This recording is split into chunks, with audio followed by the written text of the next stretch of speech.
Cool Figure TV.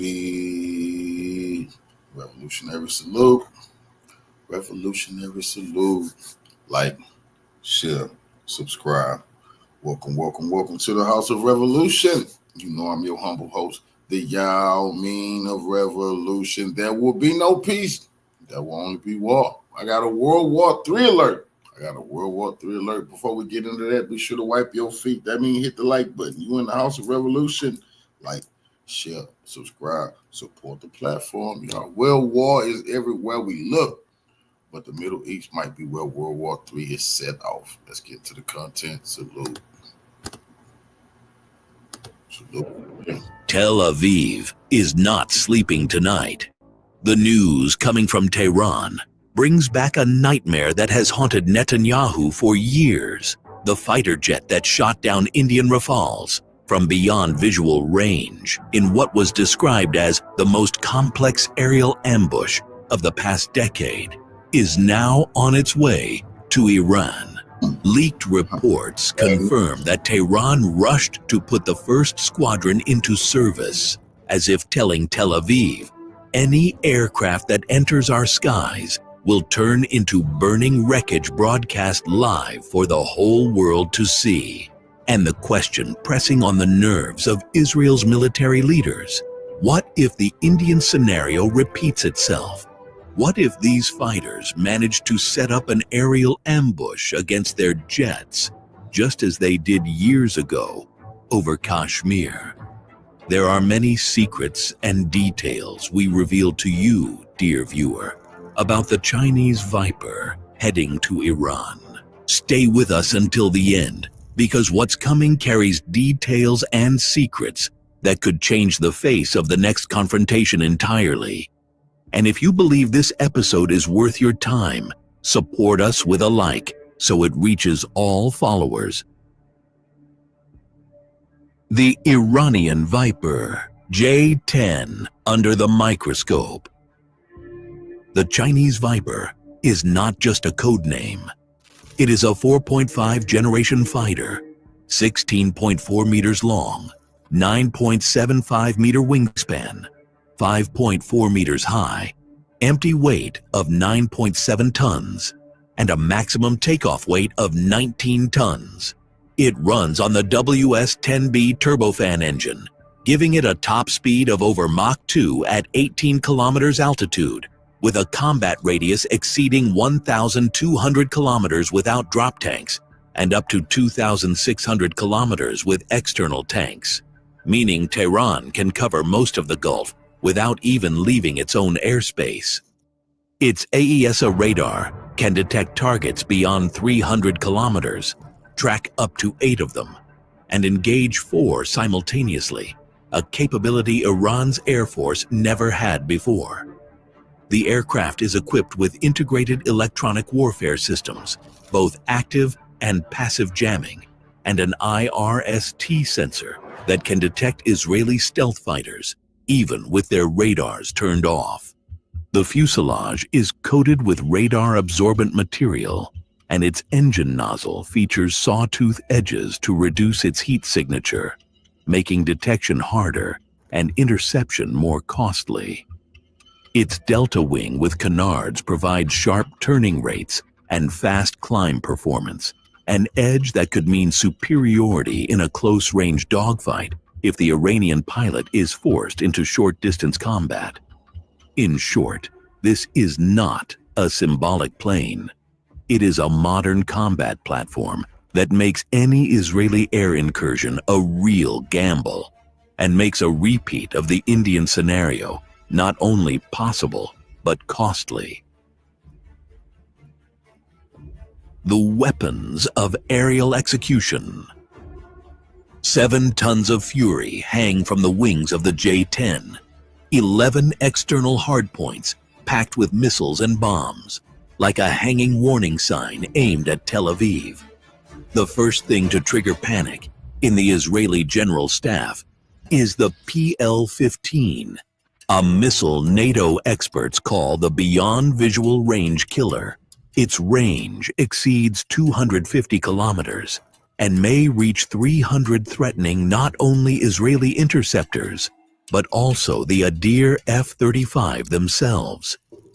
In the ideal kill chain scenario, it is not the J-10C that detects the aircraft first, rather, but the long-range radars, airborne early warning platforms like the KJ-500 or ground-based radars pick up the Israeli aircraft the moment it enters the danger zone.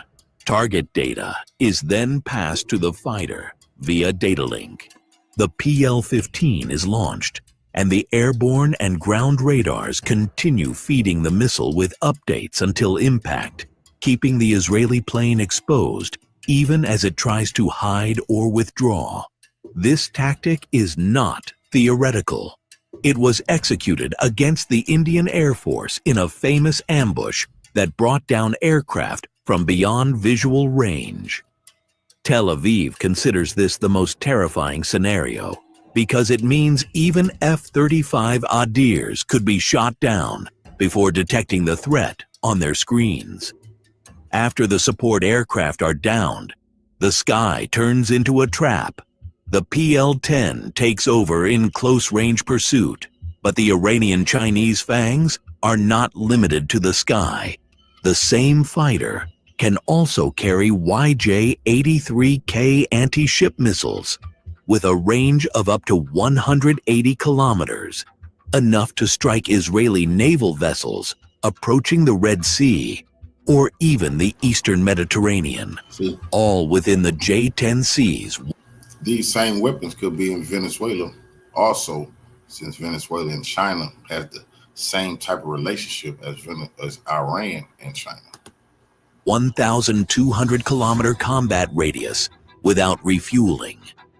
This opens the door to a simultaneous naval and aerial clash, where a single squadron could carry out a combined strike, downing the aerial umbrella, hitting warships at sea, and retreating safely back into Iranian skies. The dark side of the Chinese Viper J-10. Despite being a major leap for Iran's Air Force, the J-10C still carries vulnerabilities Tel Aviv could exploit. First, radar cross-section. This is not a true stealth fighter. Its radar signature is estimated between 1 to 3 square meters, far larger than the F-35's 0.005 square meters. Israeli ELM 2080 Green Pine radars, or the US ANTPY-2 systems, deployed in the Gulf, can detect it beyond 250 kilometers, especially when carrying external weapons that enlarge its radar profile. Second, dependence on the kill chain. Success depends on the continuous operation of airborne and ground-based early warning radars, plus the data links connecting them to the J-10C. Israeli systems like Sky Shield or Scorpius G could jam this network, cutting off the PL-15's data feed and lowering its hit probability, especially against stealthy F-35s that combine low visibility with active electronic warfare. Third, the WS-10B engine. While it provides solid thrust, it still suffers from turbine life and fuel efficiency issues. In high-tempo operations, daily sorties, or full alert, the jet would require shorter maintenance cycles than mature Western or Russian fighters. Every 10 to 15 sorties could require disassembly and inspection of critical engine parts, lowering sortie availability. If Iran acquired only a small squadron 12 to 24 aircraft, any engine malfunction or heavy maintenance need could slash readiness by 20 to 30% within the first days of combat. This could leave Tehran with only half its squadron ready at the peak of battle, while the rest are grounded for service.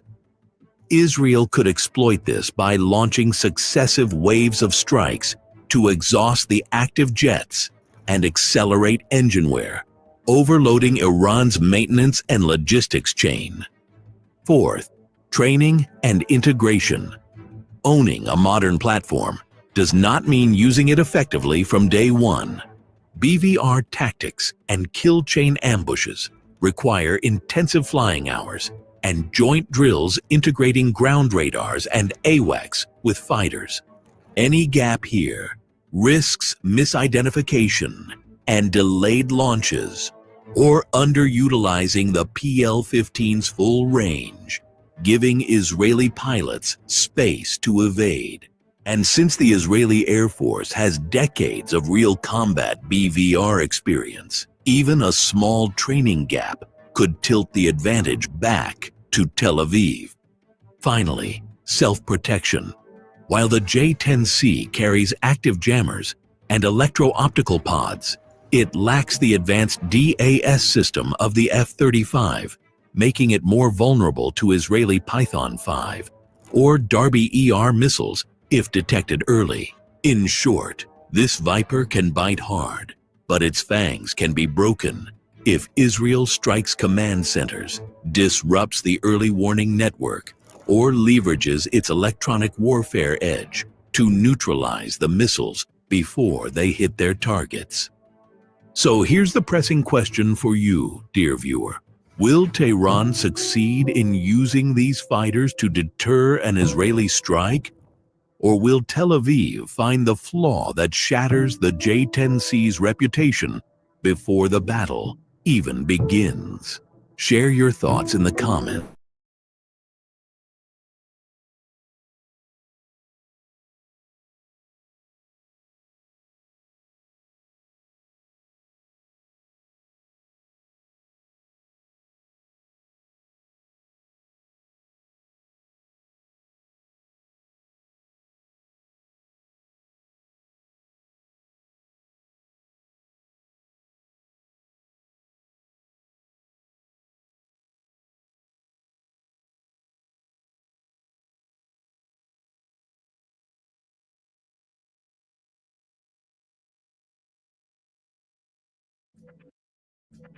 Welcome to Deep Dive Defense.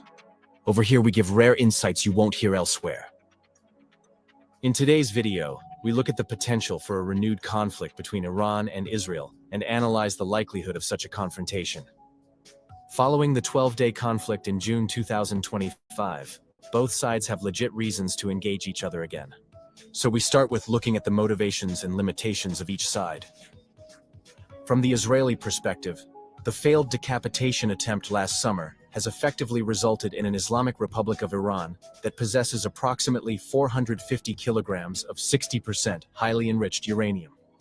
Adding to this issue, there are no International Atomic Energy Agency inspectors available to report on the whereabouts of this weaponizable material.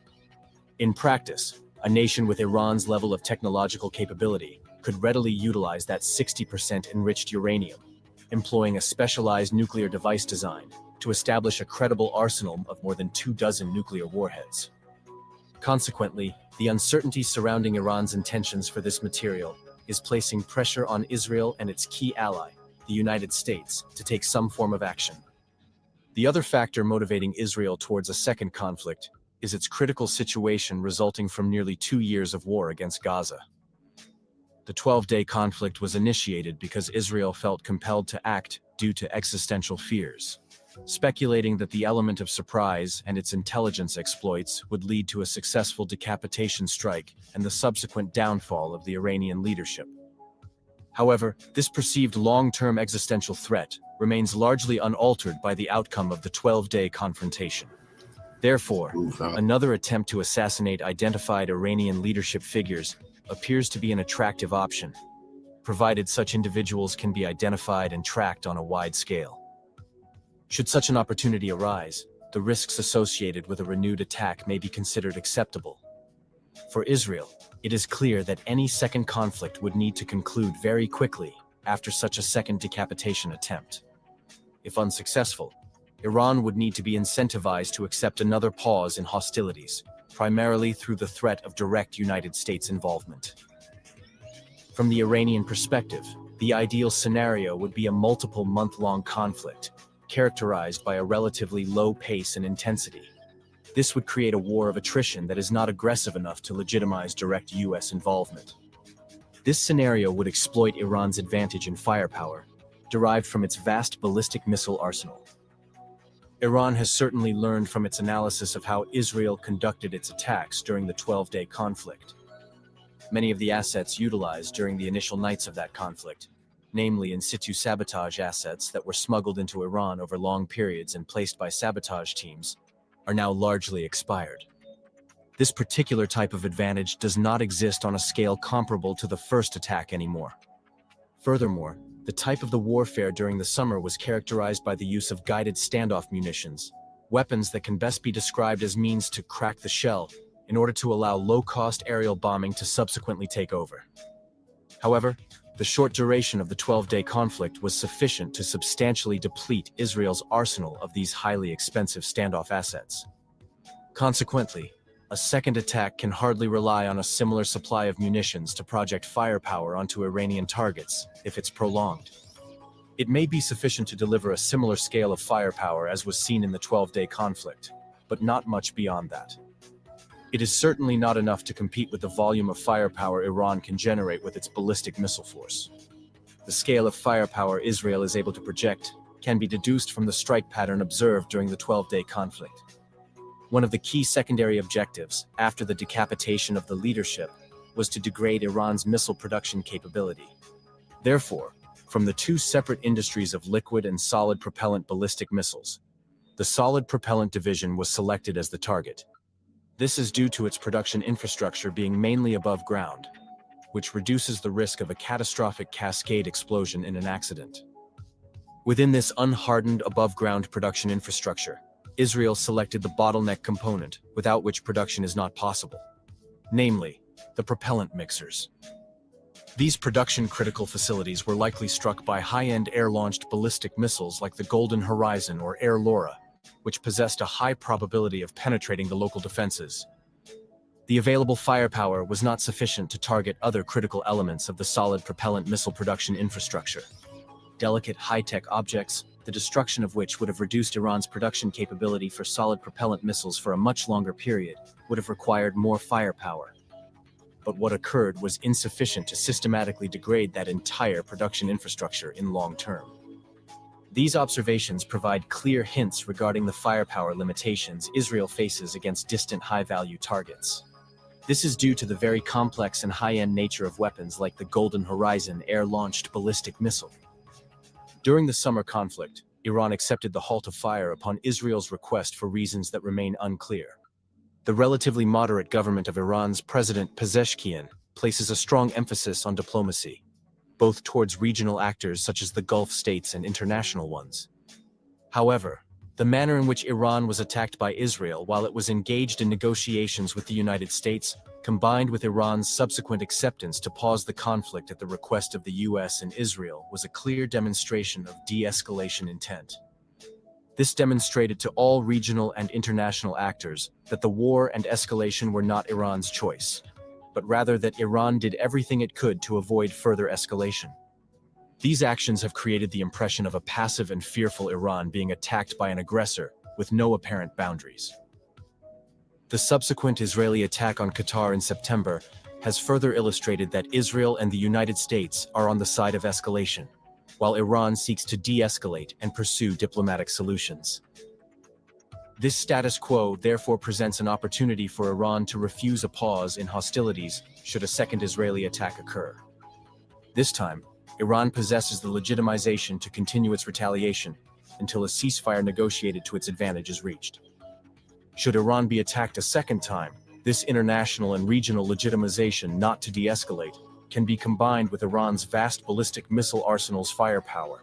Hence, it could be used to launch salvos of a relatively small numbers of ballistic missiles every day for months, thereby creating an unbearable situation for the Israeli side. The risk for Iran here is that massive attacks involving large ballistic missile salvos could easily create such devastation that the United States could legitimize its renewed direct involvement to save Israel. As mentioned previously, the relatively low firepower Israel can effectively project on Iranian targets using standoff-guided weapons is too limited to cause sufficient devastation that could force Iran to the negotiating table. Iran possesses a vast strategic depth as a country of 90 million people and is many times the size of Israel. The same is not true for its opponent, and therefore a scenario of Israel attacking Iran's critical infrastructure would be highly irrational, given Iran's capability to strike Israel's critical infrastructure on a wider and more intensive scale. Hence, an escalation into a so-called counter-value conflict appears to be deterred by both sides. This dynamic that also occurred during the summer conflict, in which Israeli strikes on energy and oil infrastructure were met with proportional strikes by Iran and then stopped on both sides. For Iran, it is clear that Israel remains a nuclear power with an even larger nuclear power as its direct supporter. Therefore, the rule of proportionality must be adhered to, since two critical attacks on vital targets could be perceived as putting Israel's existence at risk and prompt a nuclear attack on Iran. Therefore, it can be stated that Iran's robustness and its capacity to withstand punishment are utilized to respond proportionally to Israeli attacks. At this point, Iran's previously mentioned access to 450 kilograms of 60% enriched uranium further provides it with a credible nuclear retaliation capability, should it be attacked with nuclear weapons. Iran would almost certainly immediately assemble nuclear warheads, leveraging its proven capability demonstrated during the intentional or unintentional leak or theft of details from its early 2000s nuclear weapons project, the Ahmad program. Consequently, within the deterrence equation, Iran possesses a form of insurance up to the nuclear escalation level. However, it would not attack Israel on a disproportional scale due to the reality that Israel and the United States are active nuclear powers. Iran appears quite certain and confident that Israel lacks the conventional firepower to seriously threaten the country. Thus, the situation ultimately depends on Israel's intelligence capabilities to prepare the conditions for a successful, simultaneous decapitation attack, an attack Israel still hopes would trigger a popular uprising and the downfall of the Iranian leadership. The incentives for Iran to want a renewed conflict with Israel are, however, different. In 2019, during the first Trump term, Iran initiated a covert escalation campaign in the Persian Gulf to force a confrontation with the United States or to receive concessions in return for halting those covert attacks. At that time, Iran was subjected to an economic maximum pressure campaign, effectively, a total economic warfare waged against it. The last remaining option it had to break free from those severe economic conditions was to use its offensive military power, or the threat of it, to clarify the power balance with its opponents. 6 years later, in September 2025, with the Europeans activating the so-called snapback UN sanctions against Iran, the county has again been forced into a maximum economic pressure condition. However, the different international landscape of today, combined with the weakening effects that sanctions have over time, means that the pain felt by Iran's economy is lower. Yet Iran again has only its offensive military power to effect this economic maximum pressure campaign. The goal here is to force the opposite side into negotiations and the lifting of some or all sanctions. Therefore, it becomes obvious that a second conflict between Iran and Israel offers Iran the prospect of agreeing to a ceasefire under the condition that the West's maximum pressure campaign is halted. Unlike in 2019, when Iran was viewed as a pariah state by many international actors, this time Iran is in a victim position due to the events of recent history, and Israel is viewed as a pariah state by many nations in the international community. Hence, Iran could exploit this condition of being a victim to carry out a war of attrition that would ultimately result in a favorable deal for Iran. Here, it must be said that Yemen's Ansarallah, as Iran's ally, is constantly attacking Israel with Iranian drones and ballistic missiles on a limited scale. Hence, Iranian weapons are indirectly but regularly applying pressure on Israel, while the reverse is not true for Iran, which has issued threats that any proven attack by Israel would result in a renewed ballistic missile fire. This dynamic has progressed to the point where even U.S. tanker vessels have now been threatened with attacks by Yemen's Ansarallah if they intend to pass through the Strait of Bab al-Mandab. In summary, an Israeli attack on Iran would still be a high-risk, highly irrational action, which it could not perform entirely on its own. But the potential reward of a toppled Iranian government and the insurance of United States involvement if the situation spirals out of control may still render this option a viable one for Israel. For Iran, the current situation is significantly better than it was in 2019.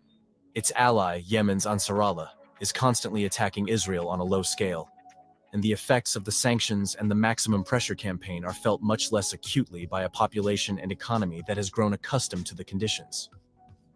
Yet, the option to force the West to the negotiation table to ease or remove sanctions may be viewed as attractive enough to escalate, either through a direct attack on Israel with a surprise ballistic missile strike, as was done in October 2024 during Operation True Promise 2, or to conveniently wait for Israel to conduct its second attack on Iran. It would be speculating that it can survive the initial strike, to then take the initiative and escalate the situation into a prolonged war of attrition against Israel. Ultimately, Israel utilized its most favorable attack conditions during the 12-day conflict, which included larger reserves of both ballistic missile defense interceptors and standoff attack weapons. It also had the element of surprise, covert in-place sabotage assets, and novel methods of warfare at its disposal. Much of those advantageous positions will not hold true for a second round of conflict. In turn, Iran had its early warning radar network badly hit, and a portion of its air defenses degraded. However, this is arguably a much less critical handicap. Hence, by all means, a second attack would be even more irrational than the first one. I'm not happy with Israel. You know, when I say, okay, now you have 12 hours, you know what, we basically have two countries that have been fighting so long and so hard that they don't know what they're doing. Do you understand that? So that's all for today. If you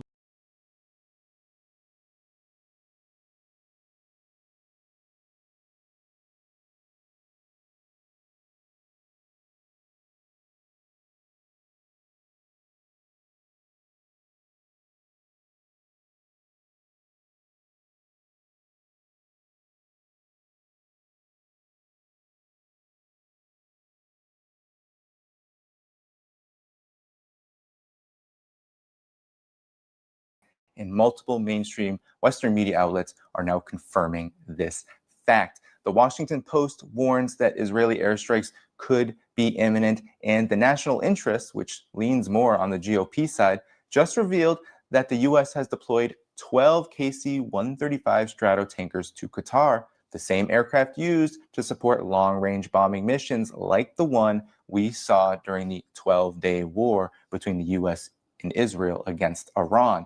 These developments suggest a major and dangerous escalation is currently underway.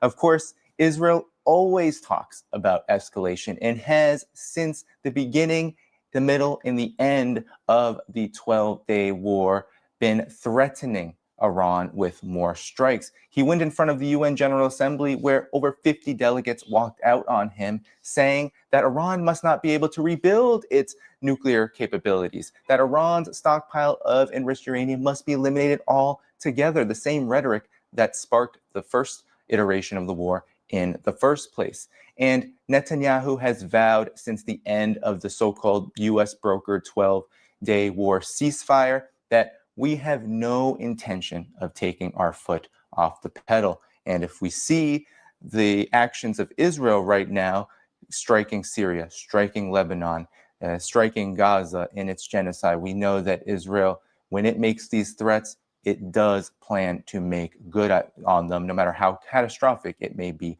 for itself. Now, in the Washington Post, there was a U.S. analyst, Afshan Ostovar, who described Israel's mentality in this way, that Israel feels it may need to mow the grass or mow the lawn in Iran. That means striking facilities whenever they appear, supposedly, and keeping Iran permanently set back. Here's the thing. Mowing the grass is what Israel has been doing to Palestine. It's how Israeli officials have talked about Palestine for decades. 2014 Operation Protective Edge, these kind of operations were seen as mowing the grass. And now Israel wants to extend that to Iran and really to the entire region, because we see that with Lebanon, and now we see it in Syria. We've seen it for years in Syria. Earlier in September, Israel attacked Hamas officials in Doha, Qatar. It has continued bombing Lebanon. every strike has expanded the conflict in West Asia and has destabilized the situation to the point where we can only surmise that the United States and Israel have had this as the objective from the very beginning. Now let's turn to what the United States has done with this tanker deployment. This happened on October 1st. The National Interest reported that Washington sent 12 KC-135 Stratotankers tracked leaving the United States, stopping in England, and then arriving at the Al Udeid Air Base in Qatar. One note about the Al Udeid Air Base: Iran struck this at the end of the 12-day war, and now Qatar has security guarantees. The Trump administration literally put in security guarantees, NATO-like security guarantees for Qatar as it was sending these tankers, saying that any attack on Qatar is an attack on the United States.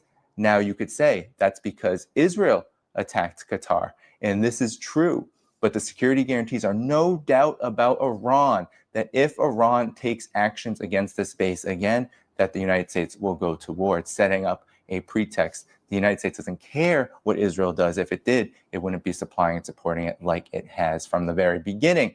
Now, the last time this many tankers were deployed to the region was just before Operation Midnight Hammer, when the U.S. bombed Iranian nuclear facilities in June. And now the same surge happened again before this in 2019, right before the United States struck Iraq. And we know what happened then, the assassination of Qasem Soleimani, the high-ranking Iranian general that nearly led to a World War III situation. So this is an offensive operation. This timing is political. It is happening just after Donald Trump met with Netanyahu in the White House, and right after Secretary of War Pete Hegseth unveiled this Wario Ethos program at Quantico, the Marine Corps base there.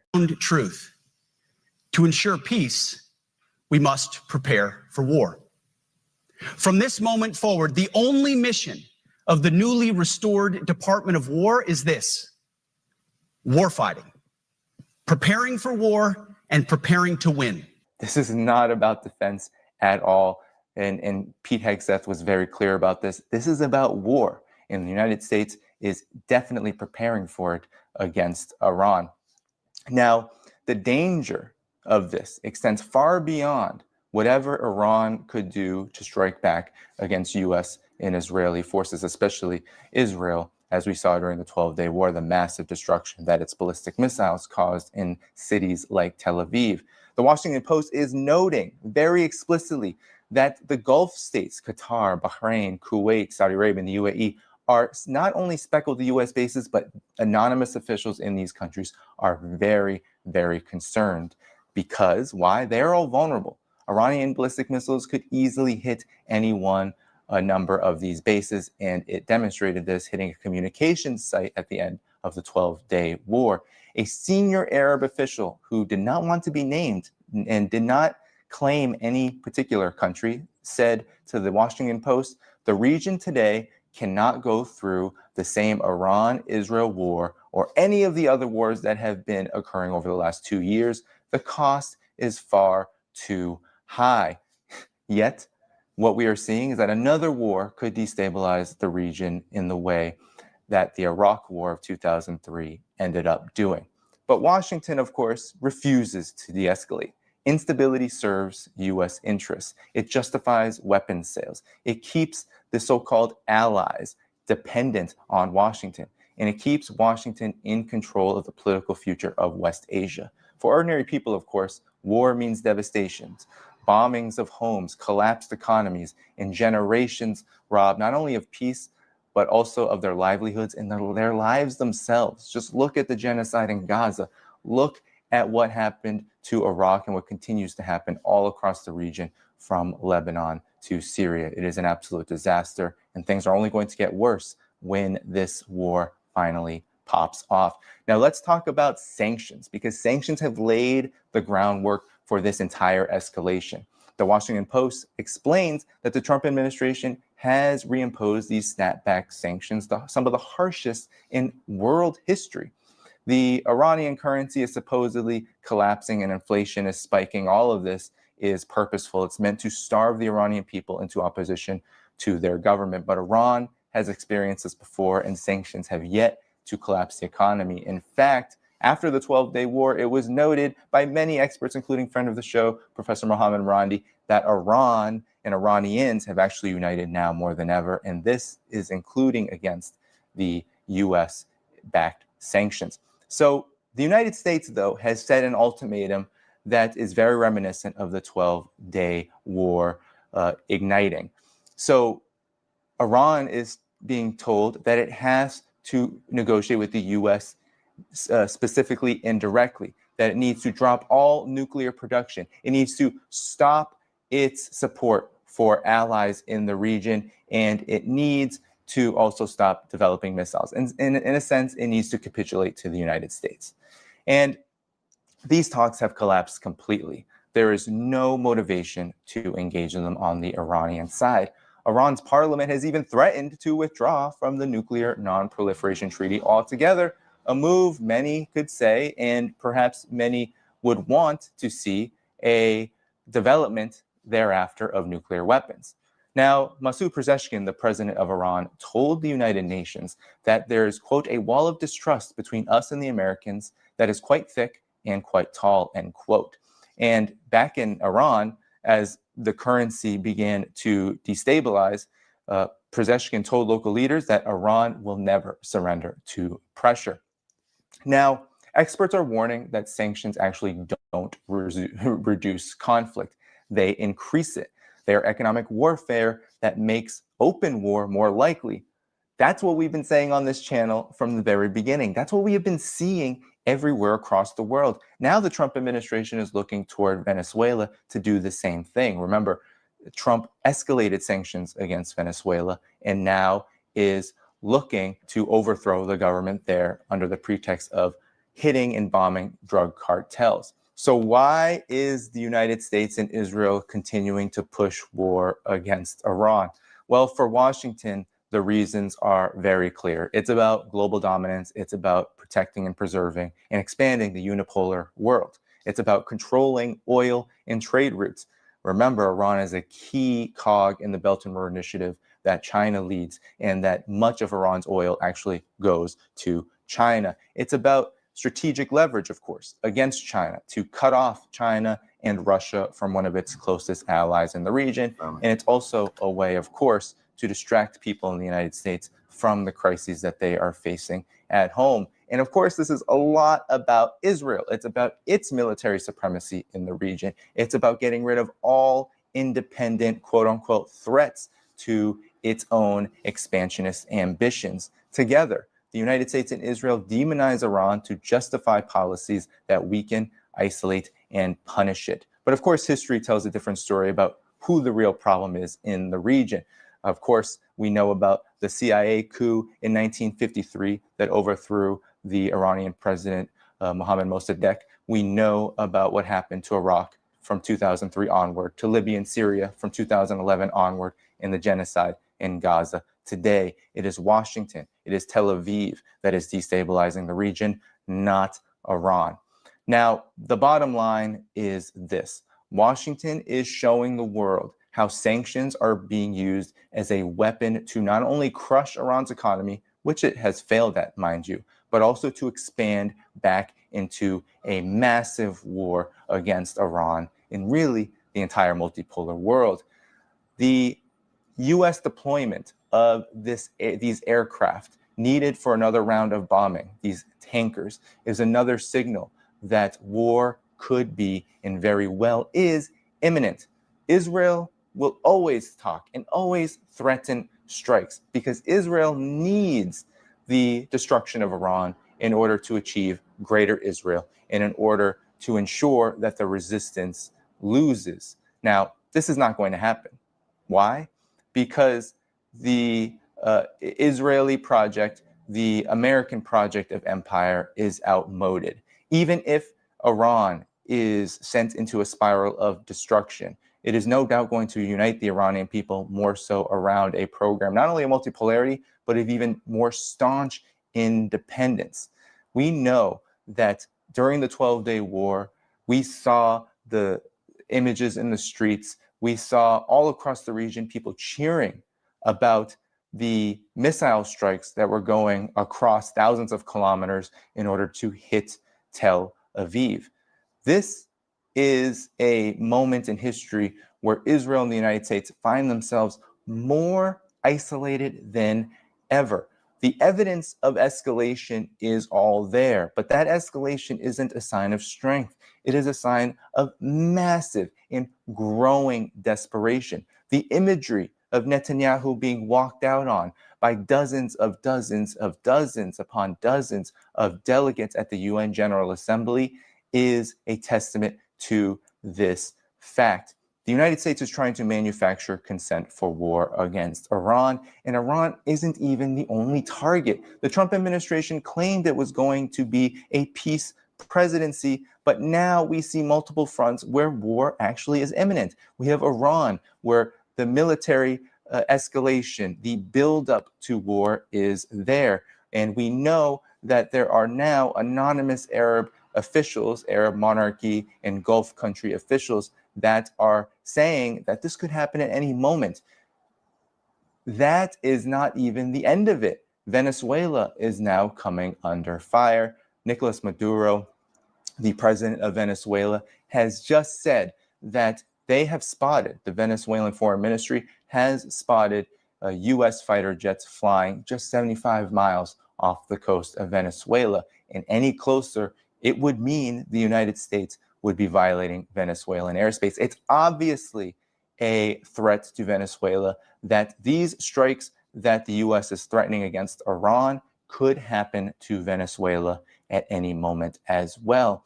And of course, the war in Ukraine is exploding still. Trump has just approved long-range strikes against Russia via Ukraine.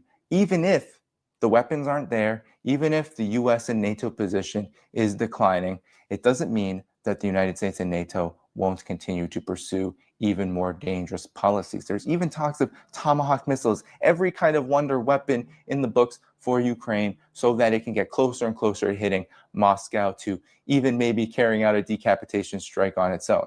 This is fantasy, of course, because Russian air defenses are incredibly powerful, but this is ultimately objective. The objective isn't to pull back on empire. The objective is to move forward on empire. And I think this is a huge lesson in history right now, that sanctions, the sanctions against Iran, are really just a tool for war for the US empire. And of course, its primary attack dog, the Israeli regime. China and Russia are watching this very carefully. Of course, Russia is steadfast in its war now, its direct war that it has claimed it is fighting against, with all intents and purposes, a very accurate assessment that it is fighting a war with NATO, and that will continue. China has been threatened over and over and over again with war maneuvers for years and years now.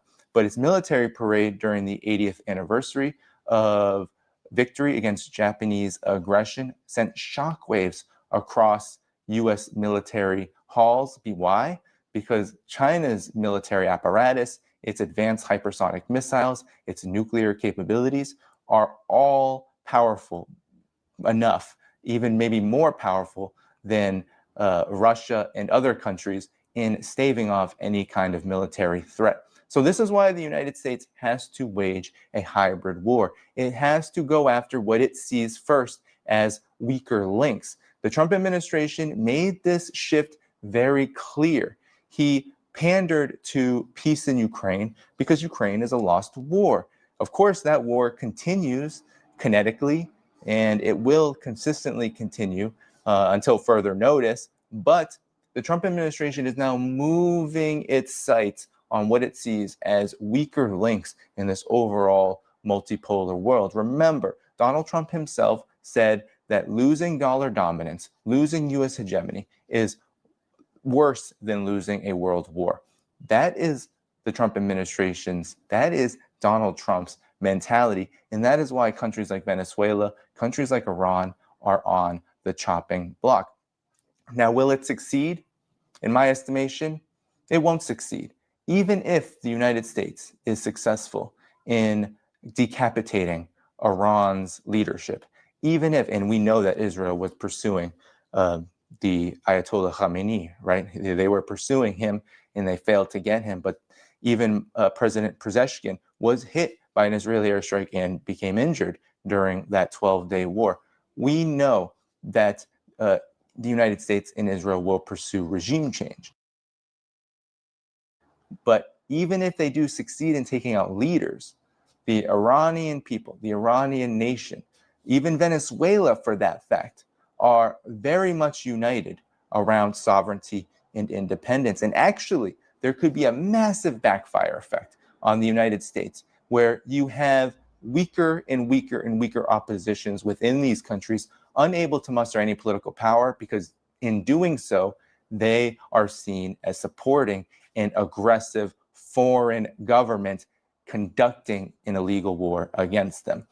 Actually, whenever I go to China, and I've heard this in other countries as well, for people who have traveled to Russia, for example, they say that many people thank the United States for its aggression because it has isolated forces within the country that have supported and loved the United States' way of life from the very beginning. This is definitely true in China. In fact, many in China call Trump Comrade Trump because all of his policies have only strengthened Chinese resolve, Chinese unity toward their own objectives and ends economically, politically, and militarily. So this could very well backfire. And it could also backfire into nuclear war, because while Iran is not pursuing a nuclear weapon and it says it doesn't want to pursue a nuclear weapon, it stands to measure that Israel's likely only ability and capacity, if the US fails to achieve regime change in Iran, is the nuclear option, because Israel has nuclear weapons and is very open about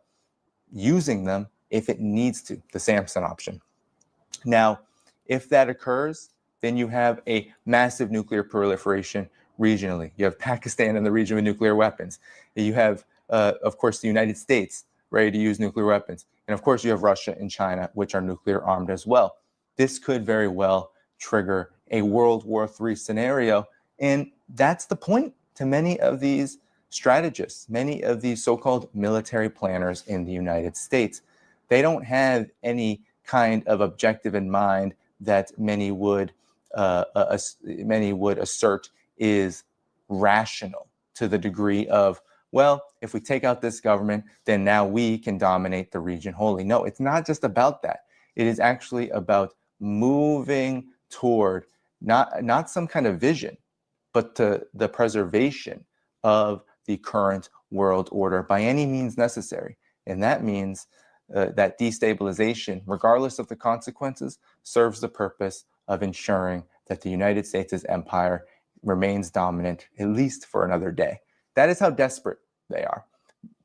This, though, is really the waning hours of the US empire. And it also is the waning hours and days and weeks of the Israeli regime, because as they become more desperate and use up the means of destruction that lead to more and more extreme possibilities worldwide, the more they run out of any legitimacy amongst the world's population. And the more that they run out of this legitimacy, the more that the world's people will want to build an alternative that is fair, just, prosperous, and more suitable to the development of the human race. That is where we are moving worldwide. That is where the multipolar world is going, seeking out alternatives that do not rely upon war, destruction, and the super exploitation of the vast majority around the planet. And now it is up to the United States and the collective West to get on board, because it is the governments here and there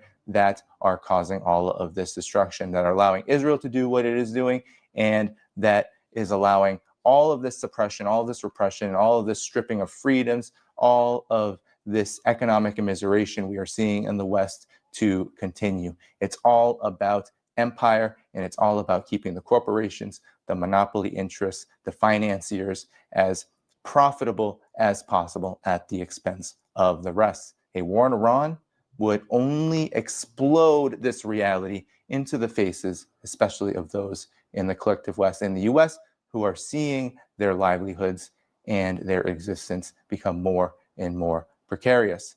With that said, everyone, I hope you liked this video.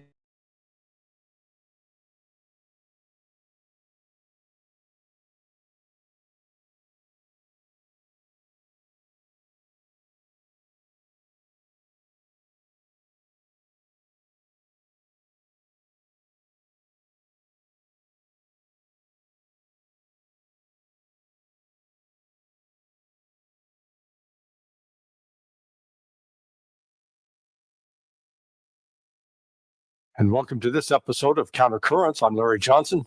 Today I'm pleased and honored to have my friend, Professor Syed Mohammad Marandi. We're going to talk about the situation that's heating up in Iran and with the prospects for a new and expanded war.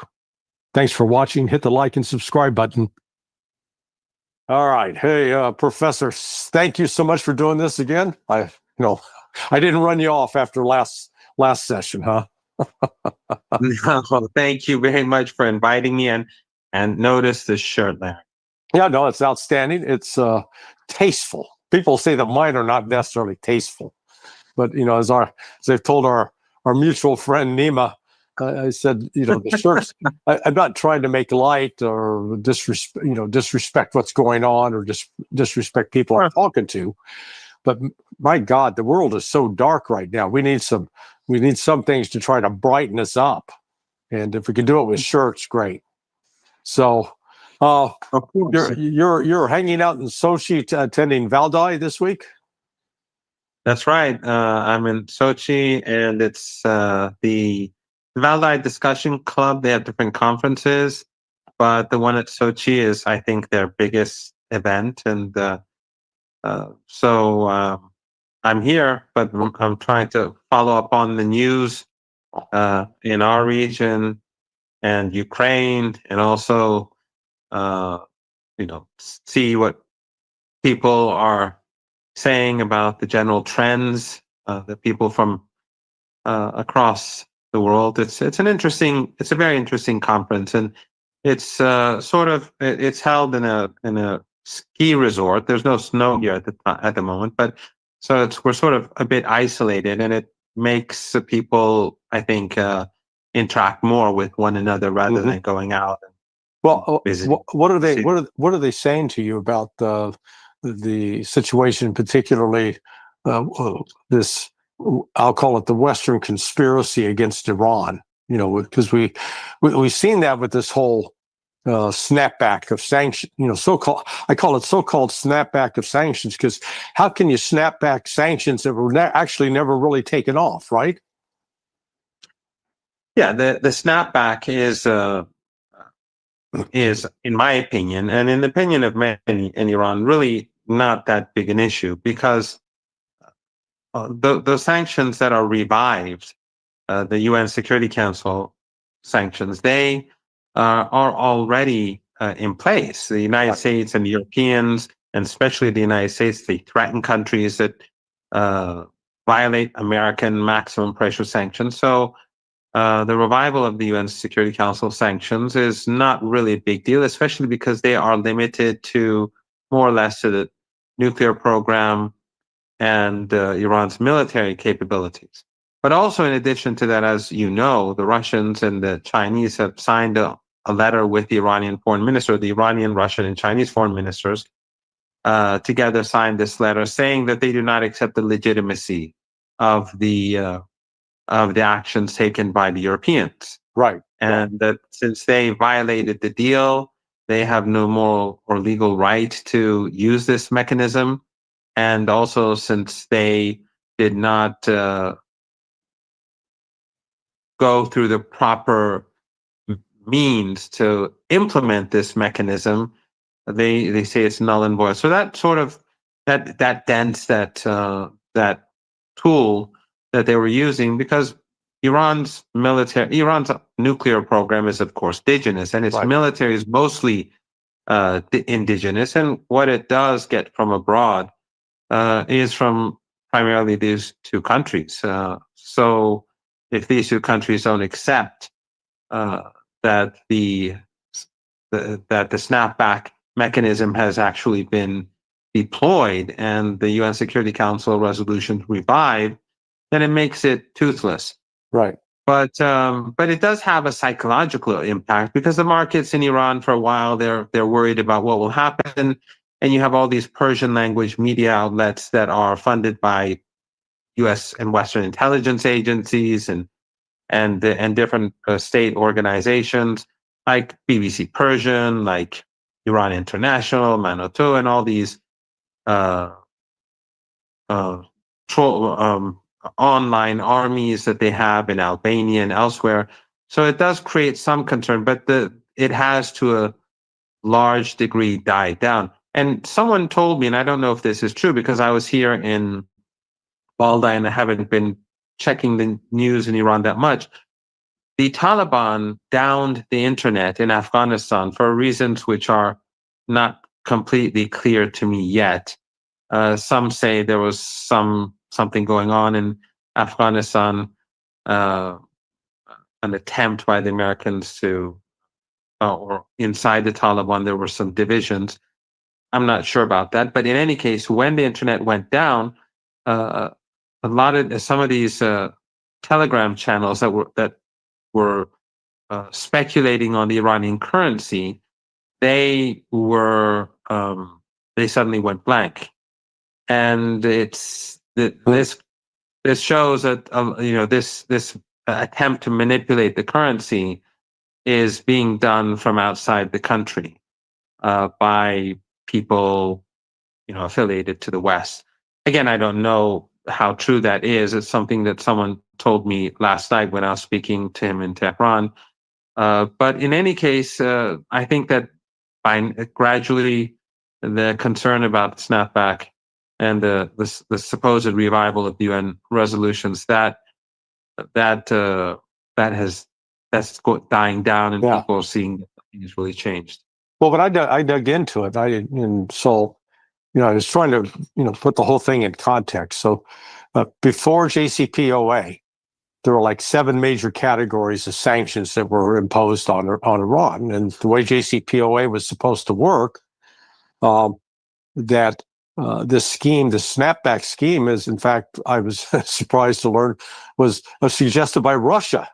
The Russians were the ones that, hey, we got an idea. And yet, once Trump bailed out, neither Germany, France, or the UK delivered on what they had signed up to, if my understanding is correct. So I was saying, we keep talking about snapping back, putting these sanctions back on, but they were really never lifted. But the one thing that's changed is, I would argue, Iran is in a stronger strategic position today than it was 10 years ago. Yes, well, just one thing, and that is that the Russians did not propose this. The West proposed it. Oh, the West proposed it. Yes, and even back then, the Iranians should not have accepted. Yeah. And I think it was, back then, I thought it was a mistake. I actually, from the very beginning, I was never optimistic that the JCPOA would work because the United States never abides by commitments, and it's not just Trump. Obama didn't abide by his commitments, nor did the Europeans after signing the JCPOA. Trump just went further than everyone else. Correct. And I think the snapback provisions were basically there so that after 10 years, whoever was president of the United States, they would use it against Iran because the Americans don't give up. They don't just let go of leverage against a country that they dislike. Right now, you have Jolani in power, CIA tool, and we saw Petraeus. I mean, it was extraordinary. That was I felt like I was being subjected to online pornography watching that. I mean, my God. Oh, exactly. I could not watch it till the end. It was I don't know, so embarrassing for me, and just seeing that. And I literally didn't see it till the end. But to say so. But even now that this CIA agent is in power in Syria, have they removed the Caesar Act? Have they removed sanctions against Syria? Well, yeah, So yeah, they're in the right. process. They take the guy off the terrorism rewards program. They left a $10 million bounty. And and the point I've made is the organization he headed up, which was supported by my former organization, they committed more terrorist acts in 2 years than Hamas did, and is alleged to have done in over 25 years. And yet we're the ones we're out condemning Hamas repeatedly, but hey, buddy, come on in. Well, and It's amazing. and the U.S. did it with with the MEC, the Mujahideen al-Khalq, right? Yeah. In fact, has helped them carry out terrorist attacks inside Iran. So this, the hypocrisy of the United States when it comes to combating terrorism is just it's a joke. I was going to school. I think I was in the 10th grade, maybe. Yeah, I think I was in the 10th grade. I don't remember exactly, but there was an explosion near our house, and I was getting ready to go to school, and our windows broke and shattered. And then instead of going to school, I went towards the place where there was a bomb explosion. And they wouldn't let me get near, but later on, I found out that 9 or 11 people were killed, including a family of 4. I think a father, a husband, wife, and 2 children, an Armenian family. Because our neighborhood was a mixed neighborhood, so there were lots of Armenians living around us, and that's just how it was. Tehran and other major cities in Iran were like Baghdad, not as bad. Baghdad, during the height of those car bombs that were being carried out every day, just worse. They were worse in Baghdad. Who was carrying out those bomb attacks in Baghdad? In Iran, it was the MEK that now has offices across Europe and North America, and they have a major base in Albania. And in Iraq, it was Jolani. It was Ashara, and these people who were slaughtering people across Iraq, and then when you see Petraeus speaking with such Yeah. the way he was, I've never seen such a thing like that before. Worrying about how he sleeps at night. Let me ask you: are you getting enough sleep? Yeah, I'm one of your biggest fans. God, I don't know if you know Petraeus when he was at West Point, and I know from some contemporaries of his at the time and some of the seniors, he was known as the kind of cadet who would marry the superintendent's daughter just to get ahead. And in fact, that's what he actually did. He ended up marrying the superintendent's daughter. So he's been a sycophant his entire career, in my view. Well, but another interesting side note: we both had the same accountant. I mean, I had this accountant for a while, and then he showed up one day and says, "You never guess who my new client is." I go, "Who?" And he told me, I go, "Oh my God." But here, Revolutionary salute to our family Blockbuster for the donation to the war chest. Revolution is a way of life. Absolutely appreciate the love, family. Salute. by the way, because you asked and I forgot to respond at Valdai, the mood is, it's quite interesting, Larry, that in years past, when I'd come to these sort of conferences, I'd have debates and arguments, not arguments, but I'd be debating people and trying to explain Iran's position and what Iran is like and what Iranian society is like. And hopefully one day you can come. I know you've already been invited, but you couldn't make it. But hopefully in future you'll see for yourself. But now it's like I have nothing to say because everyone is, except for 1 or 2, maybe a couple of people from Turkey or the United States, except for 1 or 2 people, everyone's on Iran's side. Yeah. Everyone understands Iran's position. Everyone feels that Iran is morally superior to the West, and what Iran is doing to support the Palestinians is something to be uh, supported and something to be applauded. So very different from what it used to be. And that's how it is generally for me as well. I sort of feel like I don't have much to say anymore because others are saying it so well. Well, by the way, are there many Americans or even Western Europeans at the Valdai, or are they just absent? There are a few. I mean, there are, but I mean, again, I'm drawing up on my own experience in June of 24, attending SPIEF, the St. Petersburg International Economic Forum. And, there were probably more than 80 countries represented there. But I was like one of the only Americans that was present. And yeah, very, very few Europeans. And it was like, how, because the thing was so vibrant and so diverse. It struck me as, the West just like cutting itself off in isolation, unwilling to recognize how the rest of the world is living.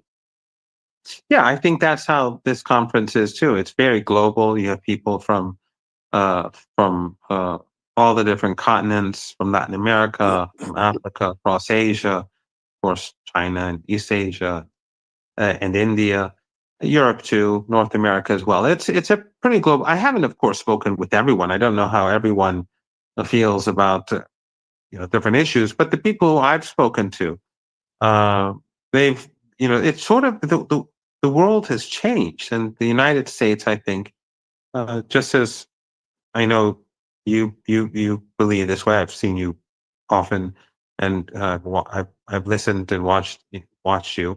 The United States has marginalized itself. It's isolated it. So have the Europeans, and you can tell when you meet these people who come from important think tanks and important centers across the world. You feel that this isolation is from what I'm seeing is quite universal and in line with what we have been seeing online. When you see these people in person, these people who are many have influence and they know what's going on in their own countries, you feel that there's a huge change. In India, I was speaking to a former Indian official who works at a think tank, a person of influence, and I was asking him, do you think that India will, I didn't say capitulate, but cave. Yeah, sort of cave. I don't know what term I use. I tried to be polite about it, but he said he didn't think so. Yeah, he was of the belief that something has changed in India, and even if Trump had backed down like he did over the tariffs with China and other issues, he said that the damage was done, but he didn't believe that India was going to back down. Now, I'm going to use a cultural reference, and it may be unknown to you because I'm an old guy and you're not. Dale, did you ever hear of Dale Carnegie? The name is familiar, okay. But no. So in the 50s and 60s in the United States, there was this guy, Dale Carnegie. He wrote a book, How to Make Friends and Influence People. And when you're looking at Donald Trump, you realize he's like the anti-Dale Carnegie. He's doing how to piss off the global South and create more enemies. It's just it's unbelievable as we watch. How to fire a general on a whim. Yeah. Well, yeah. You probably didn't get to see the spectacle yesterday where he assembled these 800 plus generals and admirals. Within the U.S. military, you got 4 categories of general officers. You got 1-star, 2-star, 3-star, 4-star. Actually, there's a 5th star, but that's like very, very rare, maybe one person. But the camera shot of that audience. I think there were 2, right? Yeah, well, there was Eisenhower and Arthur. MacArthur. Yeah. What was interesting is when the camera from the behind on this audience, it looked like just a club of bald-headed guys. I mean, it was the number of bald heads popping up all across the audience. That was predominant. And what people are just really scratching their heads trying to figure out what the hell was he doing? And I think that meeting yesterday was actually relevant to Iran because Eve Smith of Naked Capitalism said, and again, after watching, he says, this doesn't make sense. So was this a pretext to bring all these people together just so they could pull two of them aside? The commander of CENTCOM, which has the responsibility over Iran, and the commander of SOUTHCOM. Because right now you've got U.S. military forces, naval forces parked off the coast of Venezuela. And then we started seeing movements that were reported this week of the same kind of tankers that were flowing towards the Persian Gulf after the June 13th attacks. So she was suggesting that they use that meeting as cover because otherwise, if they just called those two or even just the CENTCOM commander up to D.C. for consultations, and with this other reported movement in the public, it might have tipped their hand. So this is their way to try to keep it quiet. Do you have any thoughts on that?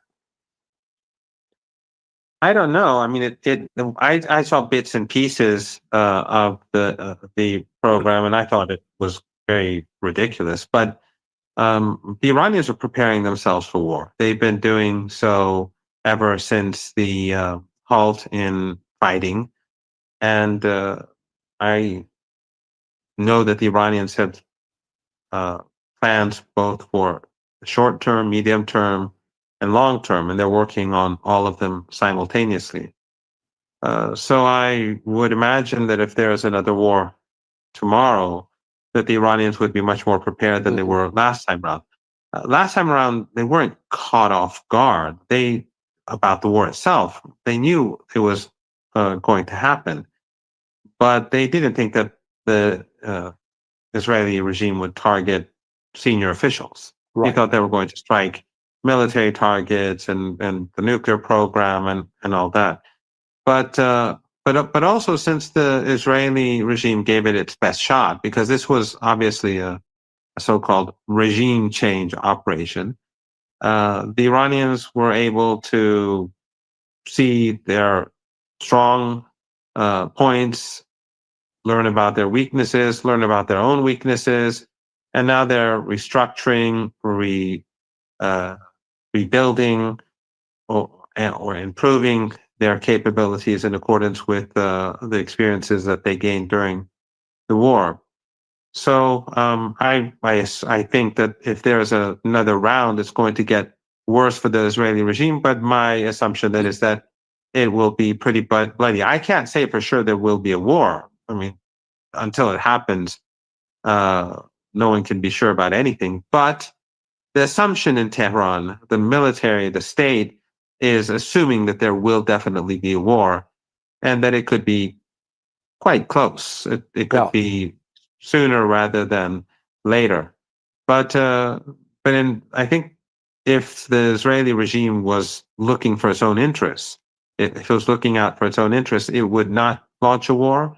But I think Netanyahu his interests are not in line with the interests of the regime, and it's in his interest to continue or to expand the conflict or to create new crises because he's losing popularity at home.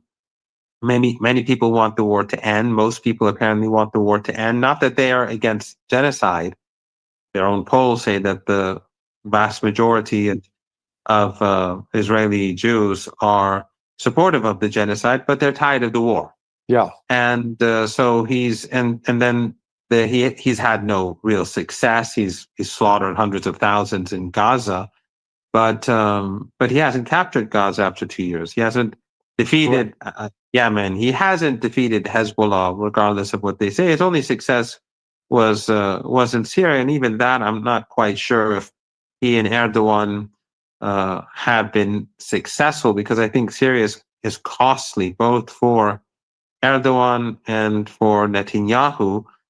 And since both of them are having these there's a conflict going over spheres of influence between the two allies, and that is going to be, that's going to be, Syria is going to, at least for the future, for the near future, it's going to be costly for Netanyahu. So I don't think he's achieved anything, and therefore I think that the chances that he will expand the war again uh, would be a way out for him, a potential way out for him to be able to extend his time in office and put off any crisis of in the government for another few weeks or few months. And of course, the situation in the United States is not going well at all. And the death, I mean, Epstein, and then the death of Charlie Kirk, and whatever the reason was for his death, it hasn't gone well for the regime. And so things are not looking good, and that's why I think that would be an incentive for him to attack Iran. Yeah, in fact, on the whole Charlie Kirk front, it's increasingly clear the FBI is they're lying. They're lying about what happened. And more people are starting to say, wait a second, because one of the motivations to vote for Trump was to get rid of people like Christopher Wray, who ironically Trump had appointed during his first term. But because the FBI was seen as so politicized. But now it's just seen as sheer, you can't attribute it to incompetence, because there appears to be something darker afoot, because the particular rifle they're claiming that was used to kill Charlie Kirk, if that rifle had been used, Charlie Kirk would have literally lost his head. The head would have disappeared in a puff of red mist. So you come back and try to figure out why are they lying about this and what's afoot. And when you step back, I try to give them the benefit of the doubt on the foreign policy front, but the lies that are being told about the war in Ukraine and about Iran, it's like this narrative has been constructed, and they're going to stick with this narrative of, Iran, the number one sponsor of terrorism in the world. And I keep coming back and say, okay, let's put together the list. Show me the attacks. And what it really boils down to is because Iran refuses to submit to the West to isolate Hamas and Hezbollah, which again, we proclaim them as terrorist organizations, when the reality was, or is, in my view, they're no different than my ancestors that were fighting the British during the 1776. Except my ancestors were Christian.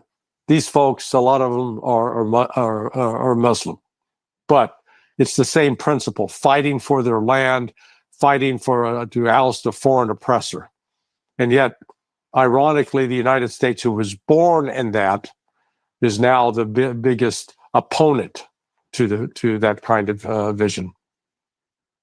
Yes, and also I think it's pretty interesting how, I think I'd like to see how Trump is going to justify another war with Iran. He has supposedly obliterated. Yeah, it's all obliterated. So what's left to obliterate?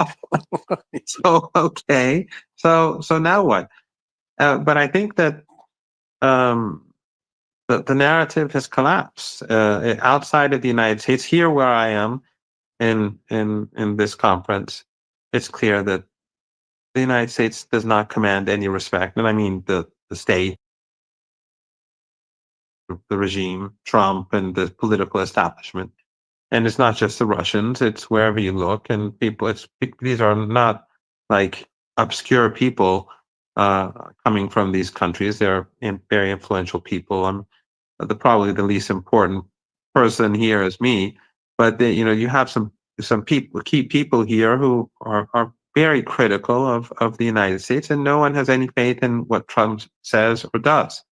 And so, with all that's going at home and all that's happening abroad, and the contempt that exists for the Israeli regime today, I think a war with Iran is only going to make things worse. I don't want to go into detail, but someone who I had met from Turkey, who was close to the party, obviously was desperately trying to, in my opinion, try to justify the position of his government, but there's no justification. I mean, everyone has been exposed. It's clear when you speak to people that they know what's happening. We all know that Qatar and Turkey are in the American camp, and that they're not going to do anything. They have no intention to help the Palestinian people. They just want to milk, the catastrophe to their political advantage, to make themselves look better. But they are aligning themselves with the United States right now. The the Qatari air base controlled by the Americans is being used for against Iran, and the Turkish government and the Qatari government, alongside others, they supported Trump's plan, which is it's a disgraceful plot for capitulation. But what we're seeing today, in a way, Larry, is a good thing. I mean, the genocide aside, the mass murders in Lebanon, in Yemen, and of course in Gaza and in Iran, all that aside, everyone has been exposed for what they are. Those who pretend to support the Palestinians, but they helped the dirty war in Syria, they've been exposed. I mean, there are those who will close their eyes, like these 2-year-old babies who put their hands over their eyes and they think that their dad and mom can't see them. Yeah. These extremist, sectarian people funded by Qatar and Saudi Arabia and Turkey and Erdogan and others, they will continue, to put their hands over their eyes, because that's where, they get money to do that, whether they are in media or whether these cultural centers or religious centers all across the world. But everyone else is seeing the reality. They're seeing that these entities have done nothing for the Palestinians. They've only harmed the resistance and the axis of resistance, in line with U.S. interests. And then we've seen the Israeli regime. The most important change that has taken place is that the Israeli regime is despised across the world. People who you and I respect, and I don't want to name them, but if you look at on some of these online programs, what many of our people who we both respect are saying now is very different from what they were saying a year and a half, 2 years ago. And these are people who have always been critical. I mean, I'm not saying these are like, people who had admired the Israeli regime. These were people who were more clear-sighted than others, but they've changed. And then people who used to support Israel, the regime hated.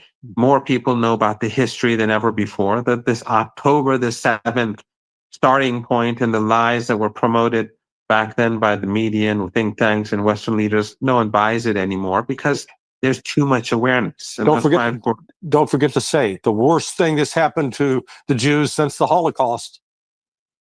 Oh yeah, I mean, well, actually, the worst thing that's happened to the Jews since the Holocaust is Netanyahu and the Zionist regime. Yeah, because it reminds me of what Max Blumenthal, our mutual friend, said when he confronted Anthony Blinken, and he said, I think he said, you destroyed our religion. Yeah. Because all this is being done in the name of Jews. Right. And it's not just Jews, it's just like those who were supporting ISIS and Al-Qaeda in Doha, in across the Persian Gulf region, in Ankara. They supported these Salafi, Wahhabi, Takfiri groups in the name, and basically said this is Islam. And so people in the West were saying, look, this is what Islam is, and has nothing to do with Islam. This is CIA Islam. Yeah. And Zionism is not Judaism. We both have I have a host of Jewish, disproportionately my American friends are Jewish, by chance, but they're all opposed to Zionism, and they're all opposed to the genocide. They've been opposed to the Israeli regime before October the 7th. But when the Israeli regime and its Western allies are constantly saying these are the Jews and Israel represents the Jews, and they're dishonestly and shamelessly attributing these atrocities to many people who are completely against it. So, and again, I just want to stress that this is not just what we see in Judaism. It's what these regional intelligence agencies linked to Western intelligence agencies did in Syria and Iraq as well, or in Afghanistan. And they basically said that this is Islam. Well, how consequential was the Zionist attempt to murder the Hamas delegation in Qatar with that bombing, in terms of Iran's relationship within, let's call it, the Arab Islamic world? Because you had 54 countries there. And what caught my eye was, Pezeshkian was sitting down with Sisi of Egypt. And if I read it right, it said that Egypt and Iran really haven't had good relations for like 34 years. 40. I think 40. Over 40. So it's like everywhere I looked, Pezeshkian was meeting with somebody. And if anything, it looks like Iran came out sort of as the big winner out of this Israeli attempt to kill the Hamas delegation. What's your assessment? Yeah, the Egyptian-Iranian relations, they were broken well over 40 years ago. Okay. And what we're seeing now is partially, if not mostly, because of what the Israeli regime is doing. Mm-hmm. And you see these improved relations. And the myth of U.S. protection for countries in the Persian Gulf region has been shattered. And they just spent huge amounts of money for protection. Yeah. hypothetically trillions of dollars. Yeah. To protect because these are family dictatorships. They're not, they don't represent the people. Whether in the Emirates or in Qatar, where they don't like each other, the two regimes, but their populations are very unhappy with their policies. And just as everywhere else. In Turkey, the government continues to transport oil to Israel. Ships continue to go back and forth. The overwhelming majority of ordinary Turks are completely against any relationship with the Israeli regime. But so these policies are not, do not reflect the will of the people. And so these regimes are bound to the Americans because that's what they feel keeps them in power. But on the other hand, the myth of American protection has been exposed. But they, being so deeply bound to the United States, they don't have much room for maneuver. Mm-hmm. They're not going to change their relationship fundamentally with Iran or Russia or China. And we saw that in the case of Qatar, they did the most disgraceful and humiliating thing. They went immediately to Washington. The prime minister went to Washington and had dinner with Trump and Witkoff, and it was clear as day that Trump was behind the attack. The Israelis would never have dared attack without informing the Americans, because those missiles would be flying over areas that are being monitored by the United States, and there's a huge American air base close to the building that was struck. Yeah, they could never do that.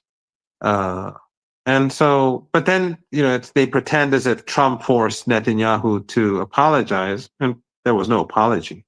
But in any case, the point is that Qatar and the Emirates and Saudi Arabia, this is not good for them. It doesn't look good for them when missiles are flying over Saudi Arabia and they can do nothing about it, despite the fact that they bought trillions of dollars of weapons over the decades from the West. So it weakens them. I think that is probably the most important outcome of all this. It's just further weakening. And we're seeing things happen, for example, in Morocco, where there's unrest. And in my opinion, what's going on in Gaza, you have to link it, in my opinion, to other issues as well. There's discontent about Gaza. People are increasingly outraged. And then in these family dictatorships across North Africa and West Asia, you already have people who are very unhappy for corruption at home and the family dictatorships taking so much wealth for themselves and their cronies. And this is just going to make it more difficult for these governments in future to be able to maintain order. Well, what did you make of the presence of Turkey? Erdogan was there. Azerbaijan was there. And Jordan was there at the Arab Islamic Emergency Summit regarding the bombing. And they all signed off on a declaration that was highly critical, let's say, of Israel. Sort of against U.S. policy. Do you think that was genuine, or were they just showing up to, as a wolf disguised in sheep's clothing, just pretending to be sheep? I think a speeding ticket would have been more damaging to Netanyahu than that declaration. Yeah, I'm not claiming that the action that the Arab Islamic Summit took was consequential for Israel. You're right. Yeah, I think it can be interpreted sort of like the statements made by a number of European countries and to recognize Palestine, and that is it's meaningless, and it's not intended to bring about a Palestinian state, but it does reflect something important, and that is that they're worried that their own people are becoming increasingly angry, and they are being seen by their own people as complicit in the genocide, which they are, because they continue to help the Israelis as we speak, and they've been doing it for 2 years, just like these regional countries are doing as well. But that just shows how the mood has changed, and I think the statement put out by these leaders is to silence discontent at home partially. So Azerbaijan, Aliyev, another dictator, he's a key ally of the Israeli regime. He sells cheap oil there, goes through Turkey. Oil from Iraqi areas in Kurdistan have been going to Turkey. Syrian oil goes to Israel through Turkey. These governments have to be seen as opposed to what the Israeli regime does, and they're not going to take any real action. I mean, the planes that fly from North America to our region, the tankers, the refueling tankers that are used to help the Israelis bomb Iran, they fly over Turkey. Oh, right. They fly over Turkey. They go to airbase. They go to Qatar. So these are weak, Western-bound regimes, and they are weak. When I say weak, I mean Erdogan as well. Erdogan is strong when he's destroying Syria, but we recall that when that pastor, I don't remember his name, who was arrested, and he was claimed that he was affiliated to the coup attempt in Turkey, and the courts, and in court he was sentenced. When Trump threatened Turkey and imposed some sanctions and threatened more, Erdogan bowed. He bent the knee. So they're not going to. I don't see such governments ever doing anything to seriously harm the Israeli regime, but they need to be seen by their public as doing something. So right now, the flotilla, which as we speak, they may be attacking them. You saw a couple of drones from the Turkish armed forces flying over them. Right. But that's not real protection. That's just for show. They're not going to attack the Israelis, or they're not going to confront the Israelis when they finally board these boats. So it's basically for their own populations and to make their populations feel that they're doing the right thing, whereas they're not doing anything at all. Well, I've been this reaction on this side within the United States, this enthusiastic reaction to Donald Trump's peace plan for Gaza, the 20-point, 21-point, or I call it Jared Kushner's resort activity, his resort initiative. When you get outside, the United States, this disconnect. I mean, everyone said, "Oh my God, this is great," and I looked at it and said, "Okay, yeah, I see that Saudi Arabia, the Gulf Arabs, and Turkey, and some other countries are praising it. Great, two-state. Yeah, this will bring about the two-state solution." And then Netanyahu's saying both in English and in Hebrew, "Hell no, there's never going to be a two-state solution." So right off the bat, that this thing, there's no way for this thing to come to fruition. It's just, it's window dressing. And yet, I'm like one of the few voices saying that, not at least in this country. Everyone else is like, "Oh, this is great." I'm going, what am I missing? No, you're missing absolutely nothing. This is this is a proposal for the full capitulation of the Palestinian people. And these countries that signed on to it, what they did was unacceptable and shameful.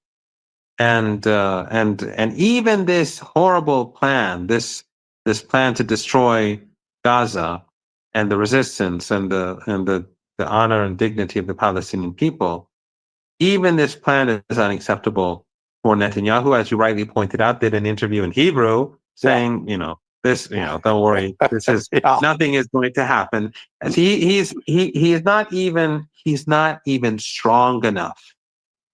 He's not even, and this I think shows his weakness, and that's why I think that he may lash out at Iran soon.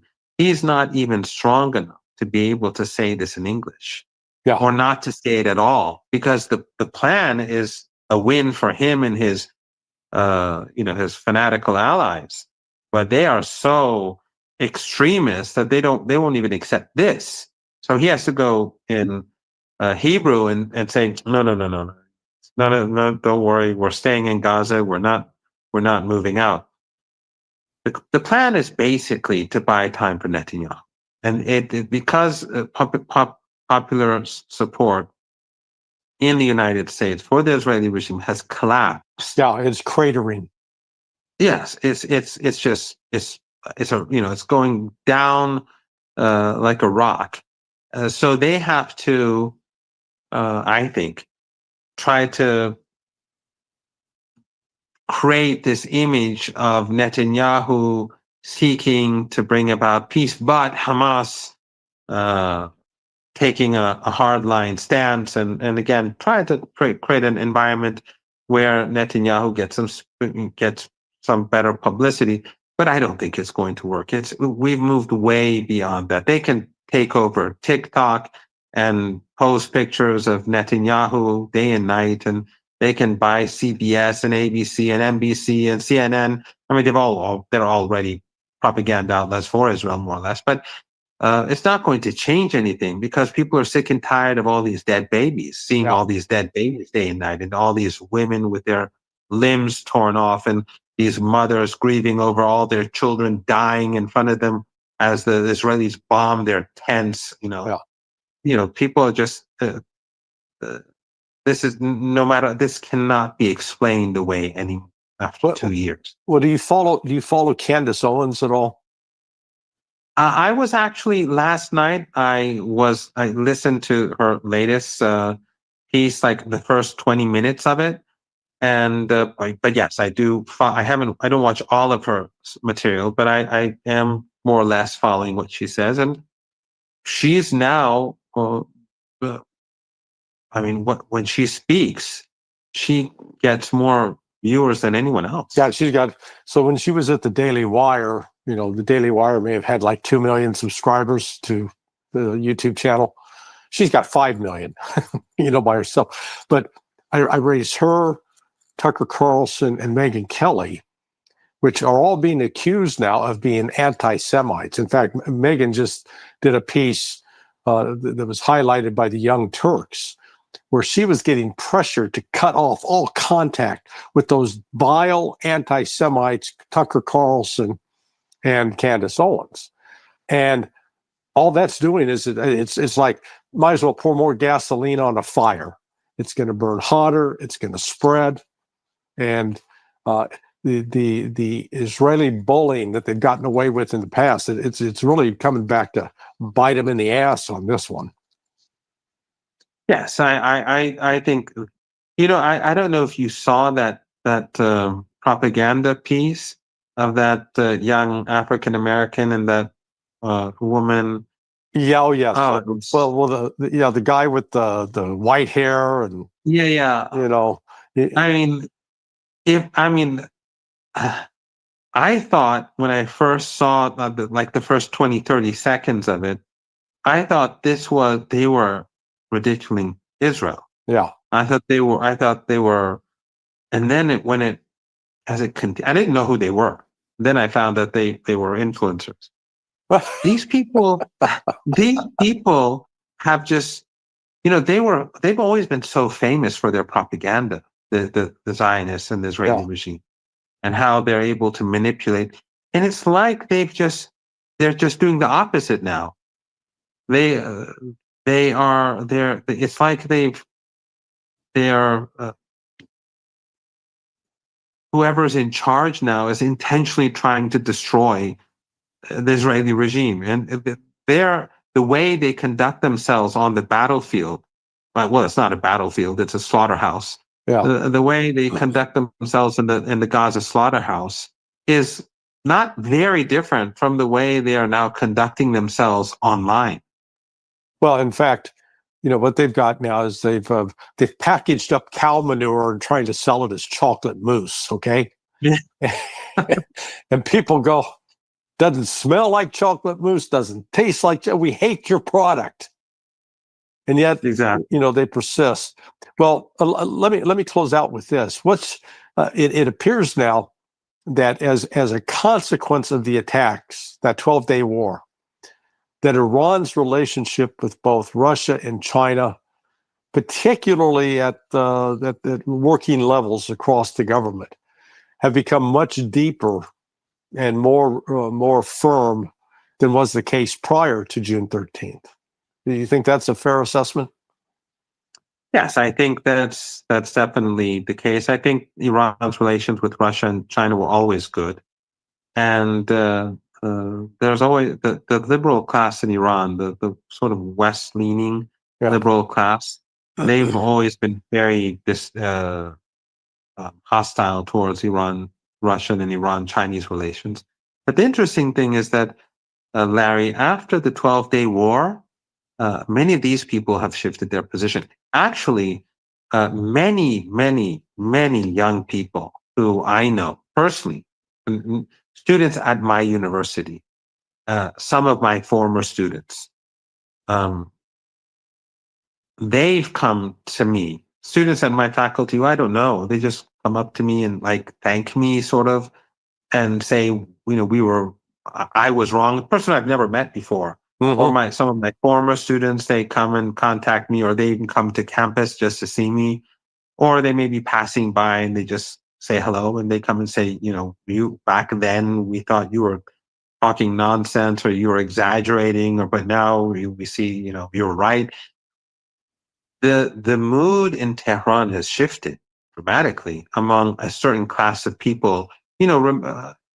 Three it was more than 3 years ago when we had that the Mahsa Amini demise, and then the riots and the protests, and it was clear to those who were really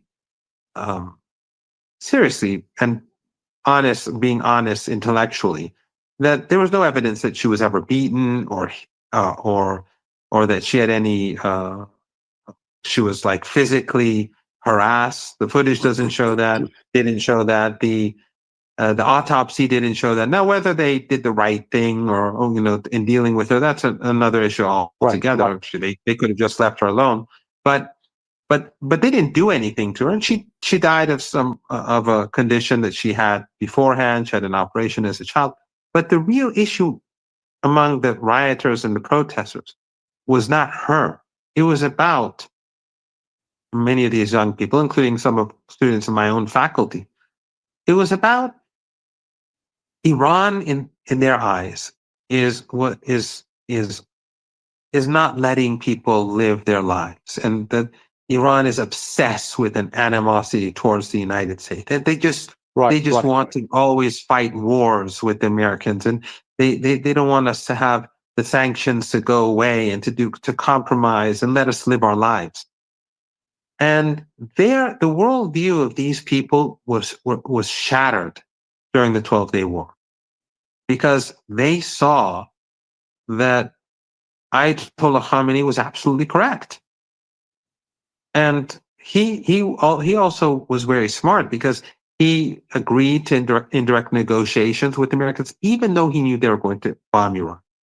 And also, more recently, Iran did a deal with the International Atomic Energy Agency in Cairo, knowing that the EU was lying, that the E3 was lying, and that they were going to use a snapback mechanism anyway.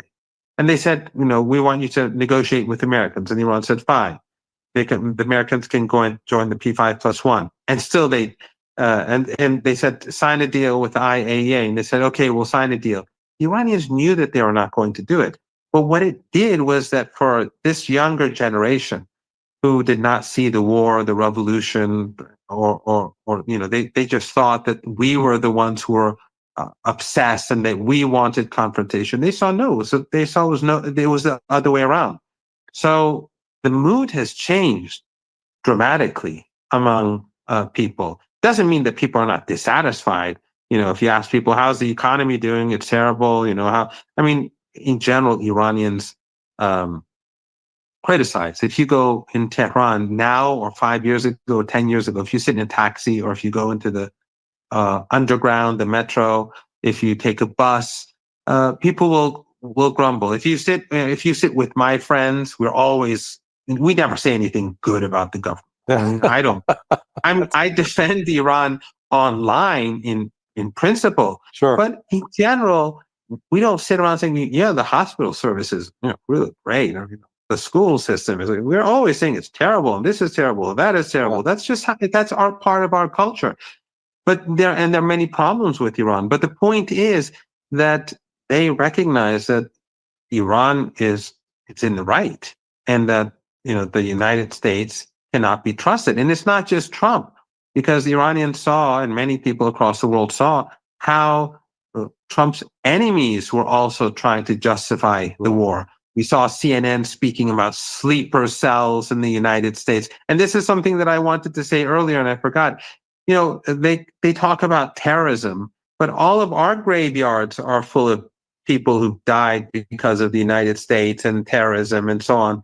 There are no graveyards in the United States and in Europe, packed with dead people who've been killed because of Hezbollah or Iran or whatever. But you have, when Max came to Iran, I took him to the yard in Tehran for the war martyrs and the martyrs.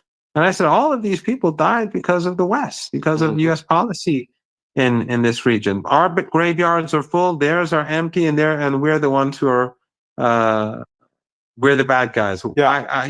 We survived chemical weapons, but we're a threat because of weapons of mass destruction. They have actually used nuclear weapons. We don't have nuclear weapons, but we're bombed because we're being accused by them. You know, this is the upside down world we live in. But the narrative has been destroyed, whether here in Sochi, whether in Iran, or in the United States. The emperor no longer has any clothes. And I think that is the most important thing. People across the region, you know, it's not just Western media. The Arabic media or the regional media funded by oil and gas wealth, for decades, they've been bad-mouthing Iran, Hezbollah, Ansarullah, the resistance. And now all of them have been exposed. Mm-hmm. So in this region and across the world, people are seeing the reality of Palestine and who's sincerely supports the Palestinian people. You see in Western countries more protests against the Israeli regime than you do see in regional countries. You see people in the West and across the globe taking part in this flotilla and putting their lives at risk, but you see countries in our region doing business and trade, selling oil, purchasing gas from the regime. All of these people are now exposed. The Israeli regime has been exposed. And I think this is more important than anything else. What goes on in Gaza, what has happened in Gaza is horrific. It is a Holocaust. However, everyone has been exposed. And in order to create a better future, the most important thing is for all of us to see reality as it is. Yeah, no, couldn't agree more, my friend. Couldn't agree more. Brother Miranda.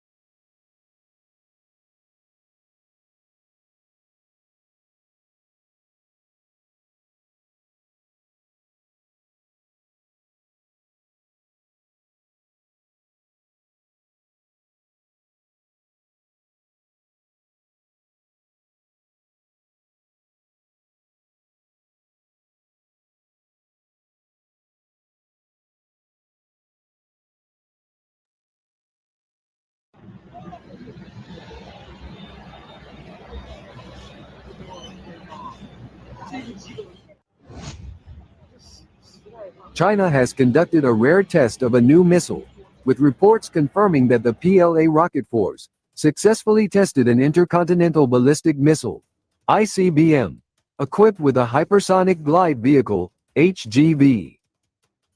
Internet users reported seeing the astonishing project soaring into the sky upon launch. The launch, which carried a mock warhead from an undisclosed location, likely Hainan Island, demonstrates advances in long-range strike capabilities and changes the calculus of nuclear deterrence.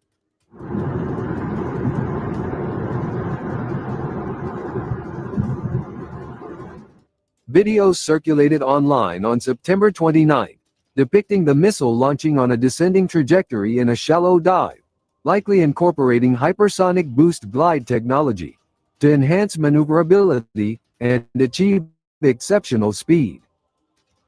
The high-altitude ICBM, traveling at speeds exceeding 17,000 kilometers per hour, maneuvered in the upper atmosphere to evade existing missile defense systems.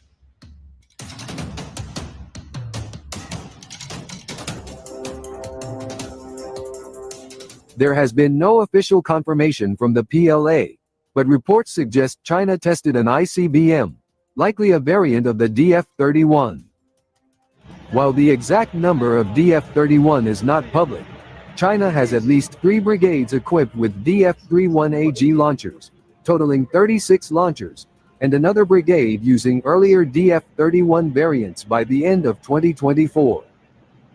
These missiles are road mobile and solid fuel, with several versions already in service. It seems this technology is about to shift the global defense game rapidly. China is showing off its futuristic weapons, which Beijing stated serve the purpose of countering regional tensions, which are becoming increasingly aggressive in the Asia-Pacific.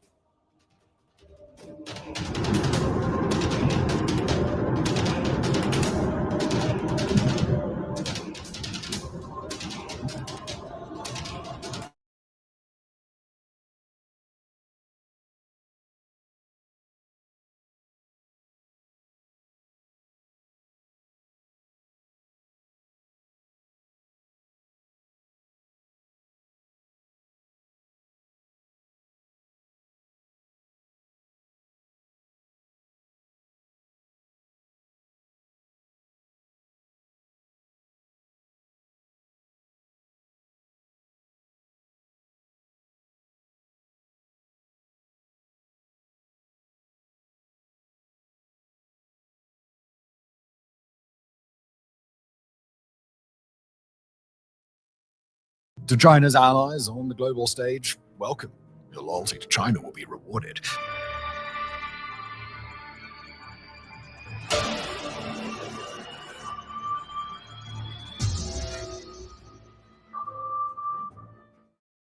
The night sky over the East China Sea is deceptively quiet. A lone H-6N bomber cuts through the clouds, its engines humming like a predator gliding just beyond reach. Then alarms erupt. Japanese radar stations light up. Screens flash red. Something massive just dropped from the belly of the aircraft. For 3 long seconds, it falls silently. Then fire ignites. The missile roars alive, climbing into the stratosphere, streaking toward the Pacific horizon. Operators scramble. They've seen cruise missiles before. They've seen hypersonics. But this is different. The code word filters across every headset, JL1.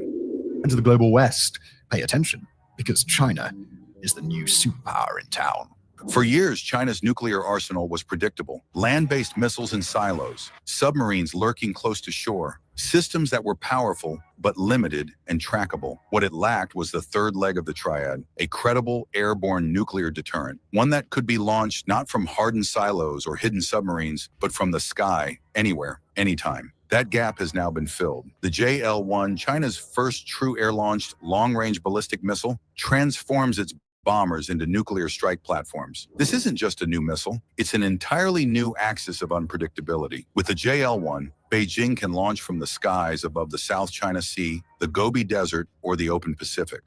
No single radar network can cover every angle. No missile defense grid can guarantee protection. And the United States, long accustomed to dominating the air leg of nuclear deterrence with weapons like the AGM-86A LCM and now the LRSO, faces an unnerving reality. China just caught up. The JL-1's arrival wasn't loud. It was quiet, cloaked in routine training flights. In 2020, observers noted the H-6N bomber's unusual modification, a recessed belly bay capable of carrying an enormous missile externally. At the time, Western analysts speculated, could it be a hypersonic glide vehicle, a new cruise missile? But Beijing never confirmed. That silence was deliberate. While satellites tracked parades of DF-series ICBMs rolling across Tiananmen Square, the real breakthrough was taking shape in the air. The H-6N is itself a modernized derivative of the old Soviet Tu-16, but with new engines, refueling probes, and a reinforced fuselage. It isn't stealthy, it isn't fast, but paired with the JL-1, it doesn't have to be.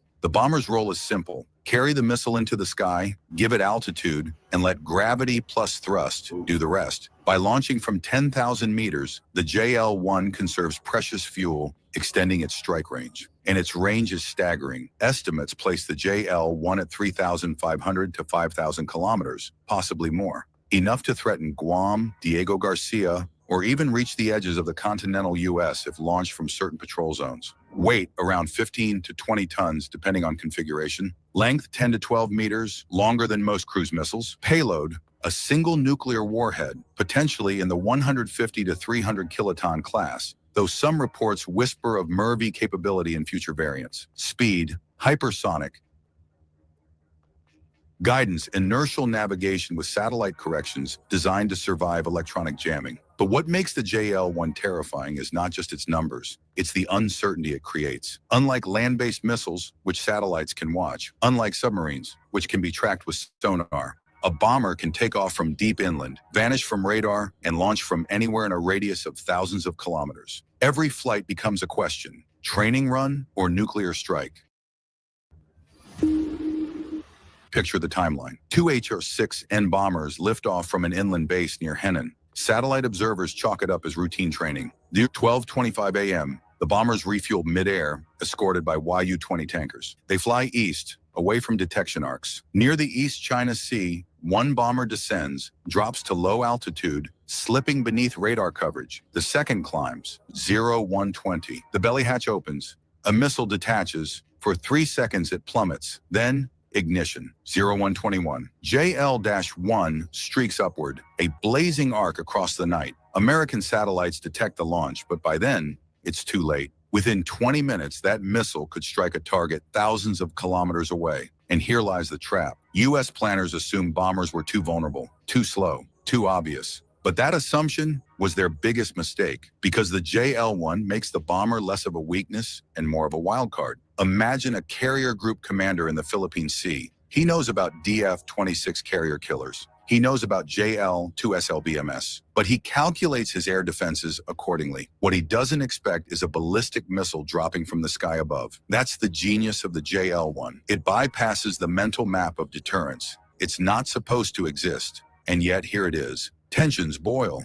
Taiwan Strait, 2028. American carriers are on high alert. Satellites scour for DF-41 launches. Sub-hunters chase Chinese submarines through the South China Sea. Then radar screens flare, not from silos, not from the ocean, but from the sky. Missiles, dropping, igniting, climbing. One after another, JL-1s blast into the stratosphere. Interceptors scramble. Aegis destroyers attempt mid-course kills. But the JL-1s accelerate fast, higher than cruise missiles, harder than hypersonics. They mimic ballistic profiles, splitting decoys as they descend. One streaks toward Guam, another angle for Okinawa, a third head across the Pacific, its trajectory arcing toward Hawaii. Commanders realized too late that the threat didn't come from where they were looking. It came from above, from bombers that had already turned back to base. The strike is devastating. Warheads slam into hardened targets, lighting up bases once thought safe. And in that fiery climax, the illusion of U.S. dominance in the Pacific sky collapses. When the dust settles, the lesson becomes clear. The JL-1 is more than just another missile. It's proof that China has mastered the skies as part of its nuclear shield. Tactically, the JL-1 blindsides enemy defenses in a way few saw coming. Missile shields were designed to look toward the ground or scan the oceans for a rising plume. But an air-launched ballistic missile changes the angle of attack completely. It comes from above, from unexpected trajectories, forcing radars and interceptors into a position they were never meant to handle. What once looked like a safe bubble of protection suddenly has cracks wide enough for nuclear fire to slip through. Strategically, the JL-1 completes a picture decades in the making. Beijing now has its full nuclear triad. On land, the DF-41 ICBMs are long-range giants capable of carrying multiple warheads. At sea, the JL-3SLBMS, submarine-launched missiles that give China silent, second-strike power. And in the air, the JL-1, the ace card, the weapon that takes the bomber fleet from symbolic to strategic. This is Race to Space, where we pull back the curtain on the weapons shaping tomorrow's wars. And next, we'll take this story even further. Because if the JL-1 on an aging H-6 bomber is terrifying, imagine it strapped to the upcoming H-20 stealth bomber. A missile you can't stop, carried by a bomber you can't see until it's too late. Stay tuned.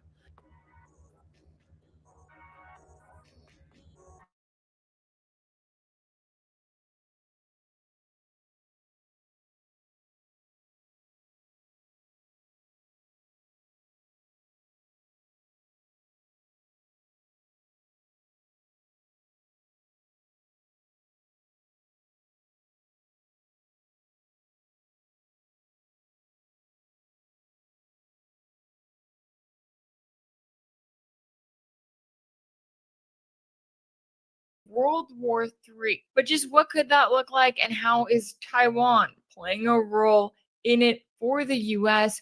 Well, we got into all of the latest with a special guest earlier, so let's take a listen to that conversation now. Joining me now to discuss is KJ No, a journalist, geopolitical analyst, and co-host of the China Report on Breakthrough News. KJ, thanks so much for taking the time to join me. Thank you. Pleasure to be with you. It's great to have you on the show. Now, I want to get your take on the latest here, as I know that members of the Israeli Navy have turned into modern day pirates, as they are now targeting and kidnapping hundreds of civilians on board the global Samud flotilla, which is attempting to break the blockade and bring humanitarian aid to Gaza. Now, the U.S. loves to claim to care about freedom of navigation when it's anything involving China and or Washington trying to give excuses for why they have an increased military presence around China. But yet there seems to be a lot of silence here when you have around 500 humanitarians representing 44 countries who are on board this fleet. How do you see the current situation and what's at stake here? Well, certainly the hypocrisy again is off the charts. I hate to be so repetitive, But yes, they were in international waters, and by Israel attacking them and kidnapping them, this is an act of piracy on the high seas. And I'm waiting for the denunciation from the international community or from the United States. We don't see that. Also, the ships from Spain and Italy that were supposed to escort them have turned tail and just abandoned them. So this is, once again, horrific. But what it does show is that it brings the world's attention first to the suffering of the people of Gaza and the urgency. It's so urgent that civilians have decided to risk their lives and try and open a humanitarian corridor. That is moving and inspiring. And it also points out the incredible hypocrisy and the failure of the Western states that are commissioning, enabling, supporting, and actually supplying the genocide. I think, once again, that brings that up right to the forefront, and it lets the people of the world know that it's important for every single person who cares about what's happening to start to do more, to take more action. And we certainly saw that in the extraordinary protests in Italy, but also I know that, for example, more locally in California, there are people mobilizing to prevent, for example, shipments from Oakland airport there. There's a massive protest being prepared. So I think that it speaks to us the importance of solidarity and the fact that justice justice cannot be thwarted. You can detain people, but you cannot detain the demand for justice. Yeah, and I know that, right now, I know that a lot of people, they look at the situation and they go, there is a genocide that's going on. It's being live streamed to the world and they feel helpless. But it is a reminder to continue speaking up, to, continue speaking out about it to all of these, especially here in the West, dealing with all of these politicians that are just so incredibly pro-Zionist, and they don't question any of it, right? They act as though Israel is quote unquote defending itself, and they're not looking at the ways in which Israel is targeting the Palestinians and making its genocidal intent front and center. Now, as we keep an eye on that, we're also continuing to keep an eye on the latest tensions between the US and China. And I know that you have reports saying that Beijing has asked the Trump administration to officially declare that it opposes Taiwan independence. Now, these are just according to these reports, but we also know that the State Department did abruptly remove from its website a phrase saying that the US does not support Taiwan independence back in February. So, what do you make of this reported back and forth? I mean, how important is this language when, yes, at the end of the day, we know that the US wants war with China, and we know that it wants war with China through Taiwan in particular? Yeah, you're absolutely right. The United States sees Taiwan as the key trigger with which to start war against China. This will be the casus belli, the false flag that the US will use to start a war.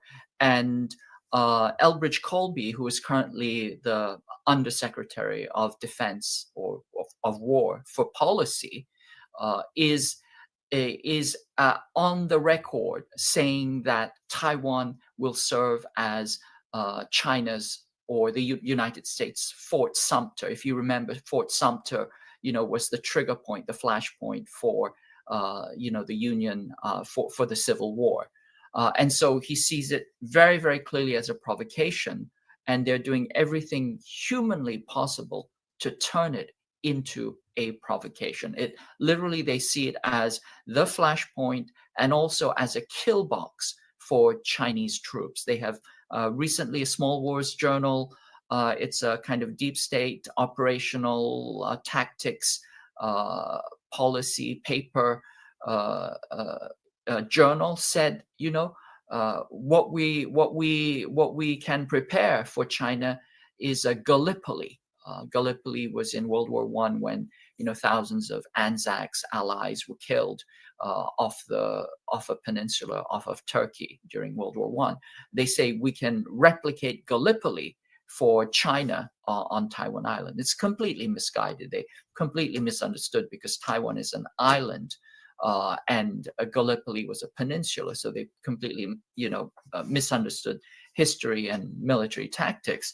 But what's very, very clear is that, yes, the US is baiting Taiwan as a trap to escalate to total war against China. This plan of total war actually involves deep kinetic strikes deep into the mainland. This is the doctrine known as air-sea battle, which the US has been developing since 2009. And it's incredibly escalatory, and it almost certainly involves the use of nuclear weapons, certainly tactical nuclear weapons. In fact, Foreign Affairs has just written an article about that. So inside this context, is it foolish for Beijing to say we do not support, we oppose Taiwan independence? Yes and no. I mean, the fact is that language matters. And the fact that, for example, when the Trump administration came in, they first actually removed all statements on Taiwan province, and then they put them back up. And it's kind of the standard, language. But there's a real kind of gray zone, have it both ways approach that the US is trying to use against China. On the one hand, it's putting the hand forward in, negotiation and dialogue. And in its left hand, it has a dagger that it is preparing to stab with. And so the Chinese are trying to just kind of see if they can get the language clearer so you don't have that ambiguity. So they're saying, instead of saying you do not support, we want you to say that you oppose Taiwan independence. If that language is put into, into black and white, that also sends a message to the quisling Taiwan DPP government that they shouldn't get any ideas. So it's, it's a very, very kind of delicate negotiation. But for the Chinese, it doesn't hurt. And if they do get that, then it's certainly a big coup for them.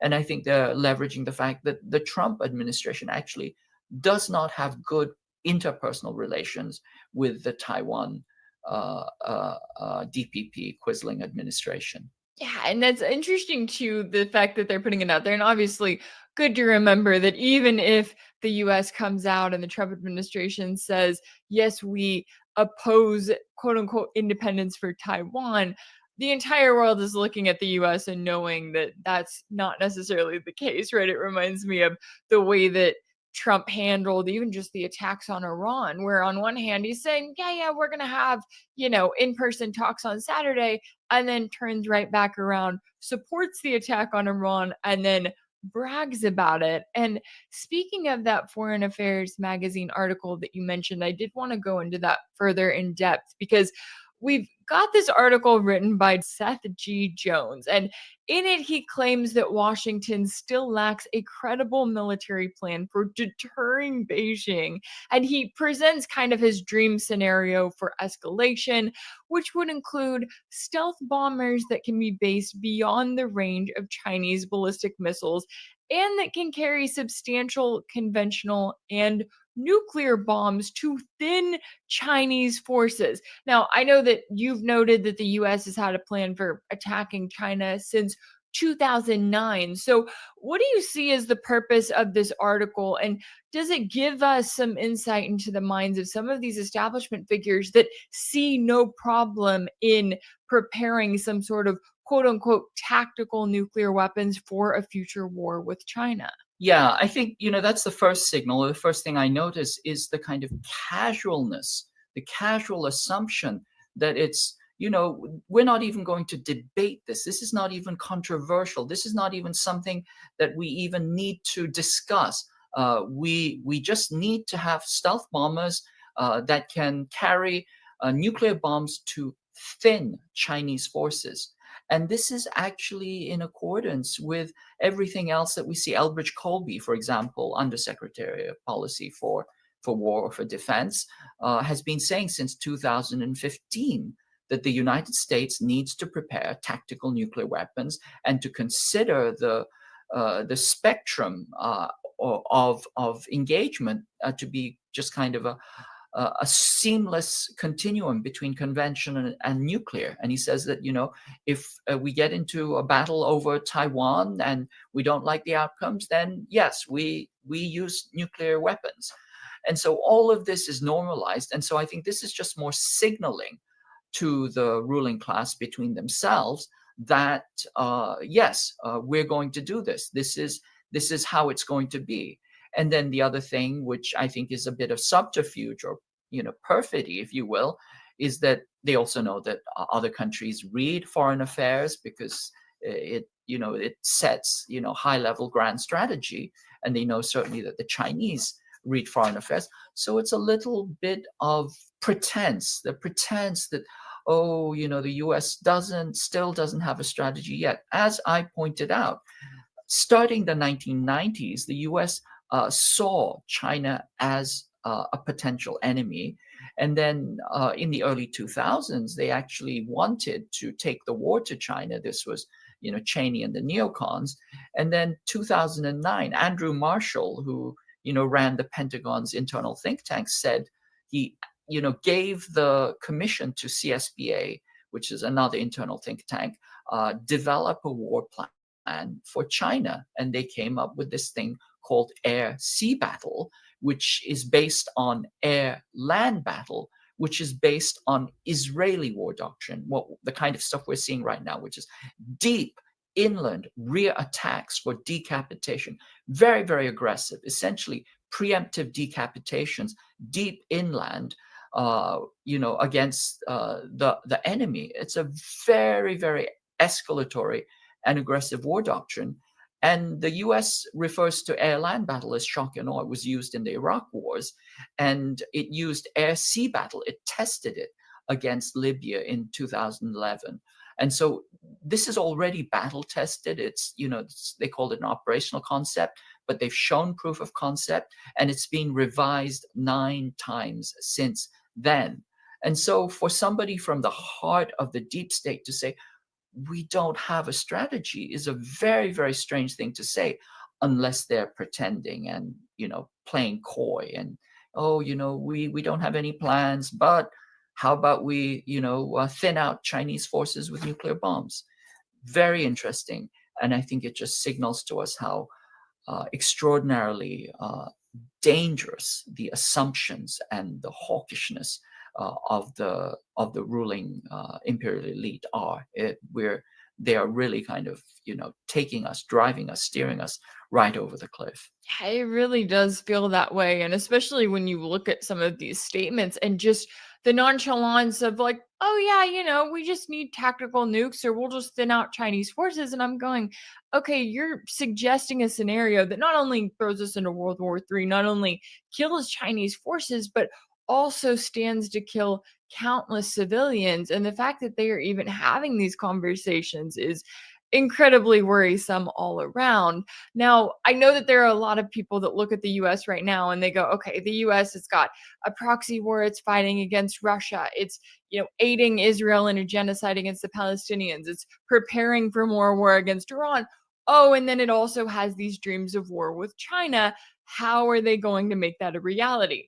Well, now you also have reports, according to the Wall Street Journal, that the Pentagon has told suppliers of missiles to the U.S. to double or even quadruple their production of weapons, with the report noting that the Pentagon wants to build up stocks of 12 weapons in particular for a possible military confrontation, they say, with China. So what does that tell us about what the U.S. has planned and the fact that so much of this is out in the open, right? This is sending a very direct message to Beijing that they're not hiding it here. Yes. Well, so it's, they're not hiding it anymore. They're just putting their cards on the table.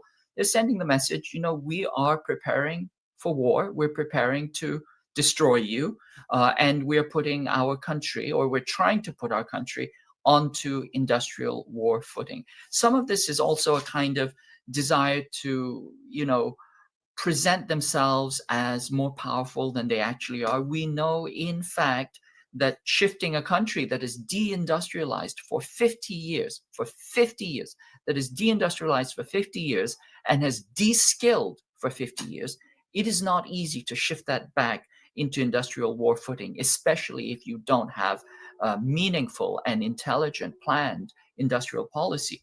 But this is what they're trying to signal.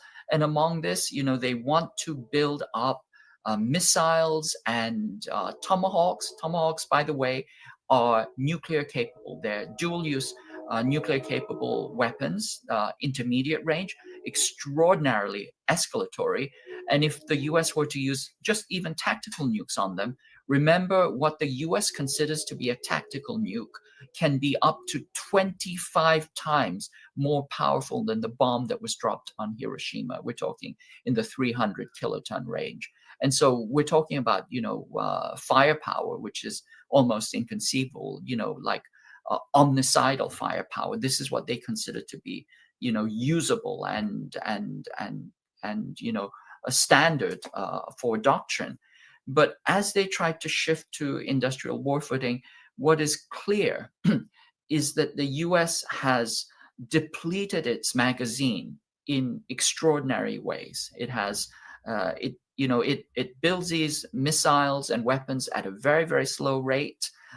It doesn't have the rare earth elements now in order to build them. And you need between hundreds to thousands of pounds of rare earth elements for every weapon or platform. And the Chinese have essentially cut off 7 of them, which are the most important. And so the US doesn't have the resources, it doesn't have the industrial capacity, it doesn't even have really a coherent policy. But still, it believes that just as it prints money by fiat, it can print missiles by fiat too. Just quadruple it, just go ahead and do it.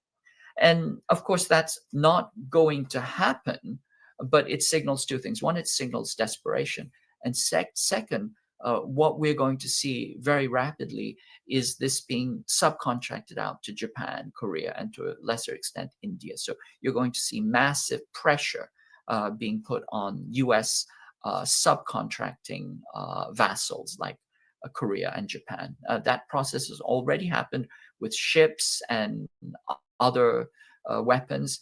And I think that they're at the point where they're willing to subcontract, even though it involves, very kind of proprietary technology. I think they will start to subcontract this out, or at least portions of it, to Korea and Japan.